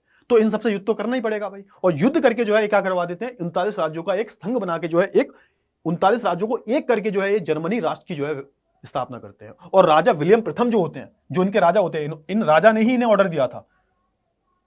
जैसे हमारे सरदार वल्लभ भाई पटेल को क्या बोलते हैं, भारत का ऑटोमन बिस्मार्क बोलते हैं। मैं तो नहीं मानता भाई, वो अलग है, ये अलग है। क्यों बोलते हैं, क्योंकि उन्होंने हमारे भारत को एक करवाया था। तो वैसे जो है यहां पर ऑटोमन बिस्मार्क जो थे, इन्होंने जर्मनी को एक करवाया था, है ना। और फाइनली विलियम प्रथम जो होता है, इन्हें क्या कर दिया जाता है, इन्हें जो है फ्रैंकफर्ट की संधि होती है 1871 में, 1871 में फ्रैंकफर्ट की संधि होती है। उससे जो है यहाँ पर जर्मनी का क्या हो जाता है, एकीकरण हो जाता है और यहाँ पर विलियम प्रथम जो होते हैं यहाँ के राजा बन जाते हैं। ठीक है, अब बात कर लेते हैं इटली की। भाई इटली का भी बहुत अच्छा एकदम अलग ही सीन है इटली का। इटली के एक व्यक्ति थे महान, गुसेपे मजीनी इनका नाम था, गुसेपे मजीनी इनका नाम था। इनका बहुत बड़ा रोल रहा है। अब भाई गुसेपे मजीनी खुद मध्यम वर्ग से आते थे, ये आजाद तो नहीं करवा पाए इटली को, लेकिन इन्होंने एक बहुत बड़ी छाप छोड़ दी कहीं ना कहीं, किसके मन में, रूढ़वादियों के मन में। अब होता क्या था, थोड़ा जर्मनी को थोड़ा इटली को समझने की कोशिश करो। इटली जो था ना 3 भागों में विभाजित था। देखो ये 7 अलग अलग राज्यों में विभाजित था, जहां पर 7 अलग अलग जो साम्राज्य वो रूल कर रहे थे। 7 भाग में विभाजित था, यहां पर अलग अलग साम्राज्य जो है वो रूल कर रहे थे। 7 साम्राज्य नहीं थे, 7 जगहों में जो है विभाजित था ये, है ना। हम बात करें इधर की, अगर मैं उत्तर की बात करूं तो यहां पर जो है ऑस्ट्रिया का हैप्सबर्ग साम्राज्य था। और अगर मैं बात करूं मिडिल की, बीच के भाग की बात करूं, यहां पर पोप जो है, पोप जो सबसे बड़े धर्मगुरु होते हैं, इनका रूल था। और अगर मैं दक्षिणी भाग की बात करूं तो यहां पर जो स्पेन का बुर्बो वंश है, ये फ्रांस का बुर्बो वंश नहीं था, स्पेन का बुर्बो वंश का जो है रूल था। जैसे यहां पर 2 सिसिली, ये जो आपको टापू दिख रहे हैं, और ये नीचे वाला भाग जो है यहां पर। और एक साम्राज्य और था, ये वाला और ये वाला, जिसको हम बोलते थे सर्निया पिडमोन। यहां पर जो इटालियन शासक है, मतलब जो इटालियन राजपरिवार के शासक है, उनका रूल था। ठीक है, तो इतने साम्राज्यों का जो है यहां पर रूल था। इटली की हम बात करें, और इटली को एक कैसे करना है, तो ये दारोमदार जो है, ये दामोदरार जो है किसने उठाया, तो ये दामोदरार जो है यहां पर जो इटालियन परिवार के जो विक्टर इमैनुअल द्वितीय जो थे, इन्होंने जो है, इसके राजा थे सर्निया पिडमोंट के जो है राजा थे, है ना। ये सर्निया पिडमोंट जो था इटली का ही भाग था, इसके राजा थे, इटालियन राज परिवार से आते थे, विक्टर इमैनुअल द्वितीय। इन्होंने जो है दामोदरार उठाया और इन्होंने अपने मंत्रियों को जो है जिम्मेदारी दी। समझ में आ गया। ठीक है, तो देखो यहां पर सर्निया पिडमोंट पे जो है इटालियन राज परिवार का शासन था। और यहां पर हम बात करें इमैनुअल द्वितीय, विक्टर इमैनुअल द्वितीय, इसके राजा थे। इन्होंने क्या किया भाई, इन्होंने मुख्यमंत्री थे, काउंट कैवूर नाम था इनका, काउंट कैवूर नाम था। तो इन्हें जिम्मेदारी दी कि जाओ तुम उत्तरी भाग को जो है आजाद कराओ। उत्तरी भाग किसके अंडर में था, तो ऑस्ट्रिया का जो हैप्सबर्ग साम्राज्य है इसके अंडर में था। तो जो मुख्यमंत्री काउंट कैवूर की हम बात करें तो ये एक तरह के क्या थे भाई, ये एक तरह के कोई राष्ट्रवादी, बहुत बड़े राष्ट्रवादी नहीं थे ये। इन्हें फ्रेंच आती थी, इटालियन भी ठीक से नहीं आती थी, लेकिन हाँ ये राजा का सपोर्ट करते थे, है ना। तो इन्होंने क्या किया भाई, इन्होंने जो है, और फ्रांस का भी सपोर्ट था इनके पास में, तो फ्रांस ने इनकी मदद की उत्तरी भाग को आजाद करवाने में, है ना। तो आप देखोगे ये वाला जो भाग है, ऊपर वाला जो भाग है, ये आजाद कौन करवा देता, काउंट कैवूर। अच्छा, मिडिल वाला जो भाग होता है, ये मिडिल वाला भाग किसके अंडर में था, पोप के अंडर में था। तो पोप खुद अपने आप ही सरेंडर कर देते, भैया हमें लड़ाई दंगे नहीं करने, तुम खुद ले जाओ, कोई दिक्कत वाली बात नहीं। तो पोप से कोई लड़ाई करनी नहीं पड़ती।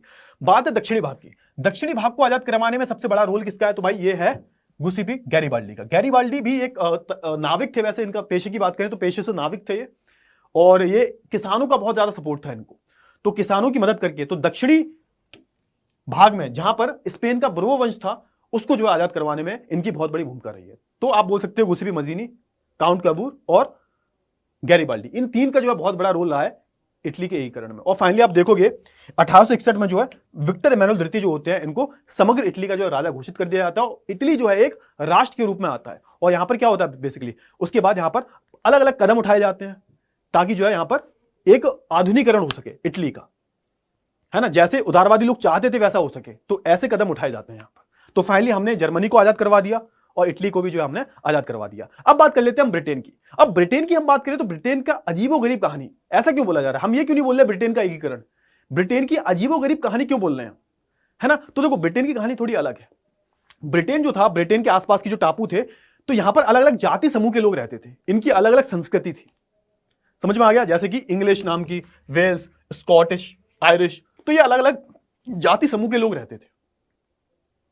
और इन जाति समूहों में सबसे ताकतवर और सबसे समृद्ध जो जाति समूह था वो था इंग्लिश, जो इंग्लैंड में रहते थे, जिन्होंने हम पर रूल किया। इन्हें ही आप ब्रिटिशर्स बोलते हो, इन्होंने ही हम पर राज किया था। भाई छोटा सा है, दिखता भी नहीं है मैप में, और इसने आधी से ज्यादा दुनिया पर राज किया है। अब यहां पर हम बात करें तो इंग्लिश जो था ये सबसे ताकतवर जाति समूह था। अब इंग्लिश की हम बात करें तो यहां पर हुआ क्या था, तो 1688 में जो इंग्लैंड था, यानी कि जो इंग्लैंड था यहां पर रानी थी, तो यहां की जो पार्लियामेंट थी, यहां का जो संसद था, वो ज्यादा ताकतवर हो जाता है और पार्लियामेंट के हाथ में ताकत आ जाती है 1688 में। और फाइनली होता क्या है भाई, फाइनली जो बाकी के जाति समूह होते हैं, इनको ये अपने आप में समाने की कोशिश करते हैं कि हम जो है इनको आपस में सब पूरा मिला लेंगे, हम पूरा मिला लेंगे इनको, है ना। तो इंग्लिश और वेल्स तो पहले ही इनके अंडर में आ जाता है। 1707 में क्या होता है, 1707 में इंग्लैंड और स्कॉटलैंड के बीच में जो है एक यूनियन एक्ट पास होता है, जिससे क्या होता है, जिससे स्कॉटलैंड जो होता है, स्कॉट जो होते हैं वो इंग्लिश का ही हिस्सा बन जाते हैं, और इसको हम मिला के क्या बनाते हैं, तो हम स्कॉटलैंड, इंग्लैंड और वेल्स को मिला के हम ग्रेट ब्रिटेन की जो है स्थापना करते हैं। अब तक क्या था, अब तक जो है स्कॉटलैंड, अब तक जो है इंग्लैंड और वेल्स थे साथ में, है ना। अब यहां पर इन्होंने स्कॉटलैंड को भी अपने आप में जोड़ लिया, और स्कॉटलैंड को जोड़ने से क्या बन गया, ये ग्रेट ब्रिटेन बन गया। अब से क्या होगा, अब यहां ये याद रखना कि 1707, ये डेट याद रखना, और ये कौन सा एक्ट पास हुआ था, यूनियन एक्ट। अब इससे होगा क्या, इससे होगा ये कि जो स्कॉटिश लोग हैं इन्हें भी इनकी संस्कृत को जो है एक्सेप्ट करना पड़ेगा, इंग्लिश की। अब ये इंग्लिश भाषा ही बोलेंगे इधर, स्कॉटिश भाषा नहीं बोलेंगे, तो ये एक्सेप्ट करना पड़ेगा इन्हें, ठीक है। अब बात कर लेते हैं, देखो अब यहां पर बचा कौन, आयरिश, जो आयरलैंड में रहते थे। आयरलैंड में थोड़ी कहानी अलग थी, यहां पर कोई विद्रोह नहीं हुआ, लेकिन आयरलैंड में दो तरह के लोग रहते थे। तो आपको पता होना चाहिए, ईसाई धर्म में दो तरह के लोग होते हैं, एक तो होते हैं प्रोटेस्टेंट और दूसरे होते हैं कैथलिक्स। जैसे अलग अलग सेक्ट होते हैं, जैसे मुसलमानों में सिया सुन्नी होते हैं, जैनों में दिगंबर पीताम्बर होते हैं, तो ऐसे करके आयरिश जो क्रिश्चियनिटी थी, बेसिकली क्रिश्चियनिटी में दो तरह के सेक्ट होते हैं, प्रोटेस्टेंट और कैथलिक। जो प्रोटेस्टेंट थे वो संख्या में ज्यादा थे, और इन्हें जो है ये संख्या में कम थे, थोड़े से प्रोटेस्टेंट संख्या में कम थे, लेकिन इनको जो है इंग्लिश का जो है सपोर्ट था। संख्या में ये कम थे, ज्यादा ये थे, लेकिन इनके पास जो है किसका सपोर्ट था, इंग्लिश का। ये चाहते थे कि इंग्लिश जो है इन्हें शामिल कर ले अपने में, लेकिन जो कैथलिक थे ये इसके फेवर में नहीं थे कि भैया हम जो है इंग्लिश जो जाति समूह है इसमें शामिल नहीं होंगे। तो यहां पर एक वॉल्फस्टोन करके एक लीडर थे, एक जो वॉल्फस्टोन बेसिकली पादरी थे, इनके अंडर में जो है बेसिकली यहां पर रिवॉल्ट होता है, लेकिन इस रिवॉल्ट को जो है दबा दिया जाता है, और फाइनली क्या होता है, फाइनली जो आयरलैंड जो होता है, फाइनली आयरलैंड को यहां पर इंग्लिश में जोड़ लिया जाता है। अब देखो क्या हुआ, अब यहां पर स्कॉटलैंड, इंग्लैंड, वेल्स और जो नदर्न आयरलैंड, आयरलैंड में कौन सा आयरलैंड, आयरलैंड में भी नदर्न आयरलैंड जो है, उत्तरी आयरलैंड जो है, इसको मिलाकर यहां पे क्या बनता है, यूनाइटेड किंगडम बनता है। तो यहां पे कंफ्यूज मत होना, है ना। ग्रेट ब्रिटेन क्या है, Scotland plus England plus Wales, और यहां पर जैसे ही इसमें नदर्न आयरलैंड जोड़ दिया हमने, तो ये क्या बन गया, यूनाइटेड किंगडम। और सुनो, अब इसमें जब आयरलैंड को हम जोड़ देंगे, पूरा जो बचा कुछ आयरलैंड है ना, जो रिपब्लिक ऑफ आयरलैंड है, इसको हम जोड़ देंगे तो क्या बन जाएगा, तो ये ब्रिटिश आइल्स बन जाएगा। तो ऐसे करके क्या हुआ, ऐसे करके इंग्लिश जो सबसे ताकतवर एक जातीय समूह था, उसने सबको आपस में जोड़ लिया और द ग्रेट ब्रिटेन की जो यहां पर स्थापना की, है ना। ग्रेट ब्रिटेन बोल रहे हैं यहां पर, यूनाइटेड किंगडम की जो है स्थापना की। तो ये बेसिकली केस था किसका, ब्रिटेन का, अजीबोगरीब केस, क्योंकि यहां पर कोई युद्ध वगैरह नहीं हुआ, और ये एक बहुत लंबा प्रोसेस था। देखो ना, 1628 से शुरू हुआ, 1707 में ये हुआ, है ना, और फिर बाद में 1801 में जाके जो है यहां पर ये आयरिश यहां पर शामिल हुआ है, 1801 में जाके 100 साल लग गए। तो ये काफी लंबा प्रोसेस था, और इसका अजीबोगरीब केस इसलिए बोला जा रहा है। समझ में आ गया। चलिए अब बात कर लेते, देखो ये सबने सबको आजाद करवा दिया, अब बात कर लेते किसकी भाई, राष्ट्र की कल्पना की। तो देखो राष्ट्र की कल्पना की हम बात करें तो यहां पर हम बोला जाता है कि जब आप किसी भी राष्ट्र की कल्पना करते हो ना, तो उसे एक महिला रूपक के रूप में देखते हो। जैसे हम बात करें भारत की, तो जैसे हम बोलते हैं ना, भारत माता की जय, है ना, बोलते हैं ना भारत माता की जय। तो भारत माता अगर आप देखो, एक इमेजिन कर सकते हो भारत माता को, रियल में नहीं है, वो सिर्फ एक लेडीज का फिगर है, एक महिला का रूपक है। एक काइंड ऑफ एक रेस्पेक्ट देने के लिए हम महिला के रूप में जो है यहाँ पे थोड़ा इमेजिन करते हैं। जैसे बोलते हैं ना, कानून अंधा है, तो कानून की जो देवी है उनकी आंखों में पट्टी बंधी हुई है। तो ऐसे ही जो है यहाँ पर अलग अलग जो है एक रूपक बनाए गए, इसे इंग्लिश में हम बोलते हैं एलिगरी। जैसे हम बात करें जर्मनी की, तो जर्मनी की आप देख सकते हो जर्मेनिया। बात करें हम फ्रांस की, तो फ्रांस की कौन थे, मैरियाना थी, ठीक है। तो ये सब क्या थी, एलिगरी थी। इससे हम जो है राष्ट्र की अपनी कल्पना करते हैं। तो अगर आप देखोगे, ये जो पूरा इनका जो वस्त्र है, जो भी इन्होंने हथियार वगैरह ले रखे, झंडा ले रखे, इन सबका जो है कुछ ना कुछ मतलब है ना। जैसे आप देखोगे टूटी हुई बेड़ियां, जो आप टूटी हुई बेड़ियां देख रहे हो, ये देखो, ये जो टूटी हुई बेड़ियां रखी हुई है नीचे, इसका मतलब क्या है भाई, आजादी, है ना। जैसे आप देखोगे बाज छाप कवच, तो ये बाज छाप कवच है इनका, देखोगे इधर ये बाज छाप कवच है इनका, तो इसका मतलब क्या है भाई, जर्मन साम्राज्य का जो प्रतीक शक्ति जो है उसका ये एक साइन है ना। ये बतून की जो पत्तियां देख रहे हो, ये देखो, है ना, इसका क्या मतलब है, तो ये एग्जाम में आ जाती है, बहुत इंपॉर्टेंट है, बहुत इंपॉर्टेंट है, एग्जाम में आ जाती है। तो ये बहादुरी का साइन है। तलवार किसका साइन है, तलवार उन्होंने पकड़ रखी है, तो तलवार जो है मुकाबले की तैयारी। तलवार पर लिपटी जो है जैतून की डाली, है ना, तो यहां पर ये जैतून की डाली जो लिपटी हुई है, तो इसके क्या मतलब है, इसका मतलब है शांति की चाह। काला, लाल और सुनहरा तिरंगा, ये तिरंगा जो झंडा देख रहे हो आप, तो इसका क्या मतलब है, तो 1848 में उदारवादी राष्ट्रवादियों का झंडा, जिसे जर्मन राज्यों के ड्यूज के प्रतिबंधों को घोषित कर दिया गया। तो बेसिकली झंडा है इनका, जर्मनी का झंडा बोल सकते हो, है ना। उगते सूर्य की किरणें, तो सूर्य की जो पीछे उगती किरणें हैं, ये दिख रही हैं आपको पीछे, तो ये किसका प्रतीक है, एक नए युग के सूत्रपाल का, मतलब एक नए युग की जो शुरुआत हो चुकी है बेसिकली। तो ये सब था भाई यहाँ पर किसके बारे में, राष्ट्र की कल्पना के बारे में, ठीक है ना। अब ये राष्ट्र टॉपिक बचा हुआ है आपका, एक है भाई राष्ट्रवाद और साम्राज्यवाद। साम्राज्यवाद या फिर विस्तारवाद बोल सकते हो। तो देखो राष्ट्रवाद तो आपको पता चल गया, साम्राज्यवाद क्या होता है, कि देखो साम्राज्यवाद का मतलब होता है कि जब आपके अंदर चाह बहुत बढ़ जाती है और अपने राज को आप बढ़ाना चाहते हो, उसको विस्तार करना चाहते हो, और जैसे हम बात करें ब्रिटिश और फ्रांस सीसीओ की बात करें, इनके देश में राष्ट्रवाद तो था लेकिन साथ के साथ साम्राज्यवाद भी था। ये दूसरे राज्यों पर कब्जा करना चाहते थे, तभी तो भारत को गुलाम बना लिया, तभी तो वियतनाम को गुलाम बना लिया, है ना। अब इसी की चाह में यहां पर दिक्कत क्या होती है, बाल्कन में जो है संकट आ जाता है। बाल्कन कहां पर है, तो बाल्कन जो है बिल्कुल नीचे आप आओगे यूरोप के उत्तरी दक्षिणी भाग में, तो यहां पर बाल्कन राज्य है। बाल्कन एक जगह का नाम है जहां पर, ये कहां पर है तो कंफ्यूज मत होना, ये यूरोप में ही है, ये यूरोप में ही है। यूरोप के बारे में बात कर रहे हैं तो यूरोप की ही हम बात करेंगे ना। तो बाल्कन कहां पर है, बाल्कन यूरोप में ही है। बाल्कन एक क्षेत्र है जहां पर बहुत सारे देश हैं, छोटे छोटे देश, जैसे कि Romania, Bulgaria, Albania, Greece, Macedonia, Croatia. तो यहां पर क्या होगा, यहां पर जो है एक, आप बोल सकते हो एक युद्ध का एक सेंटर बन जाएगा, एक केंद्र बन जाएगा। क्योंकि अगर राज्यों की हम बात करें, बाल्कन के राज्यों की हम बात करें जो कि यूरोप में थे, ये खनिजों से भरे हुए थे, संसाधनों से भरे हुए थे।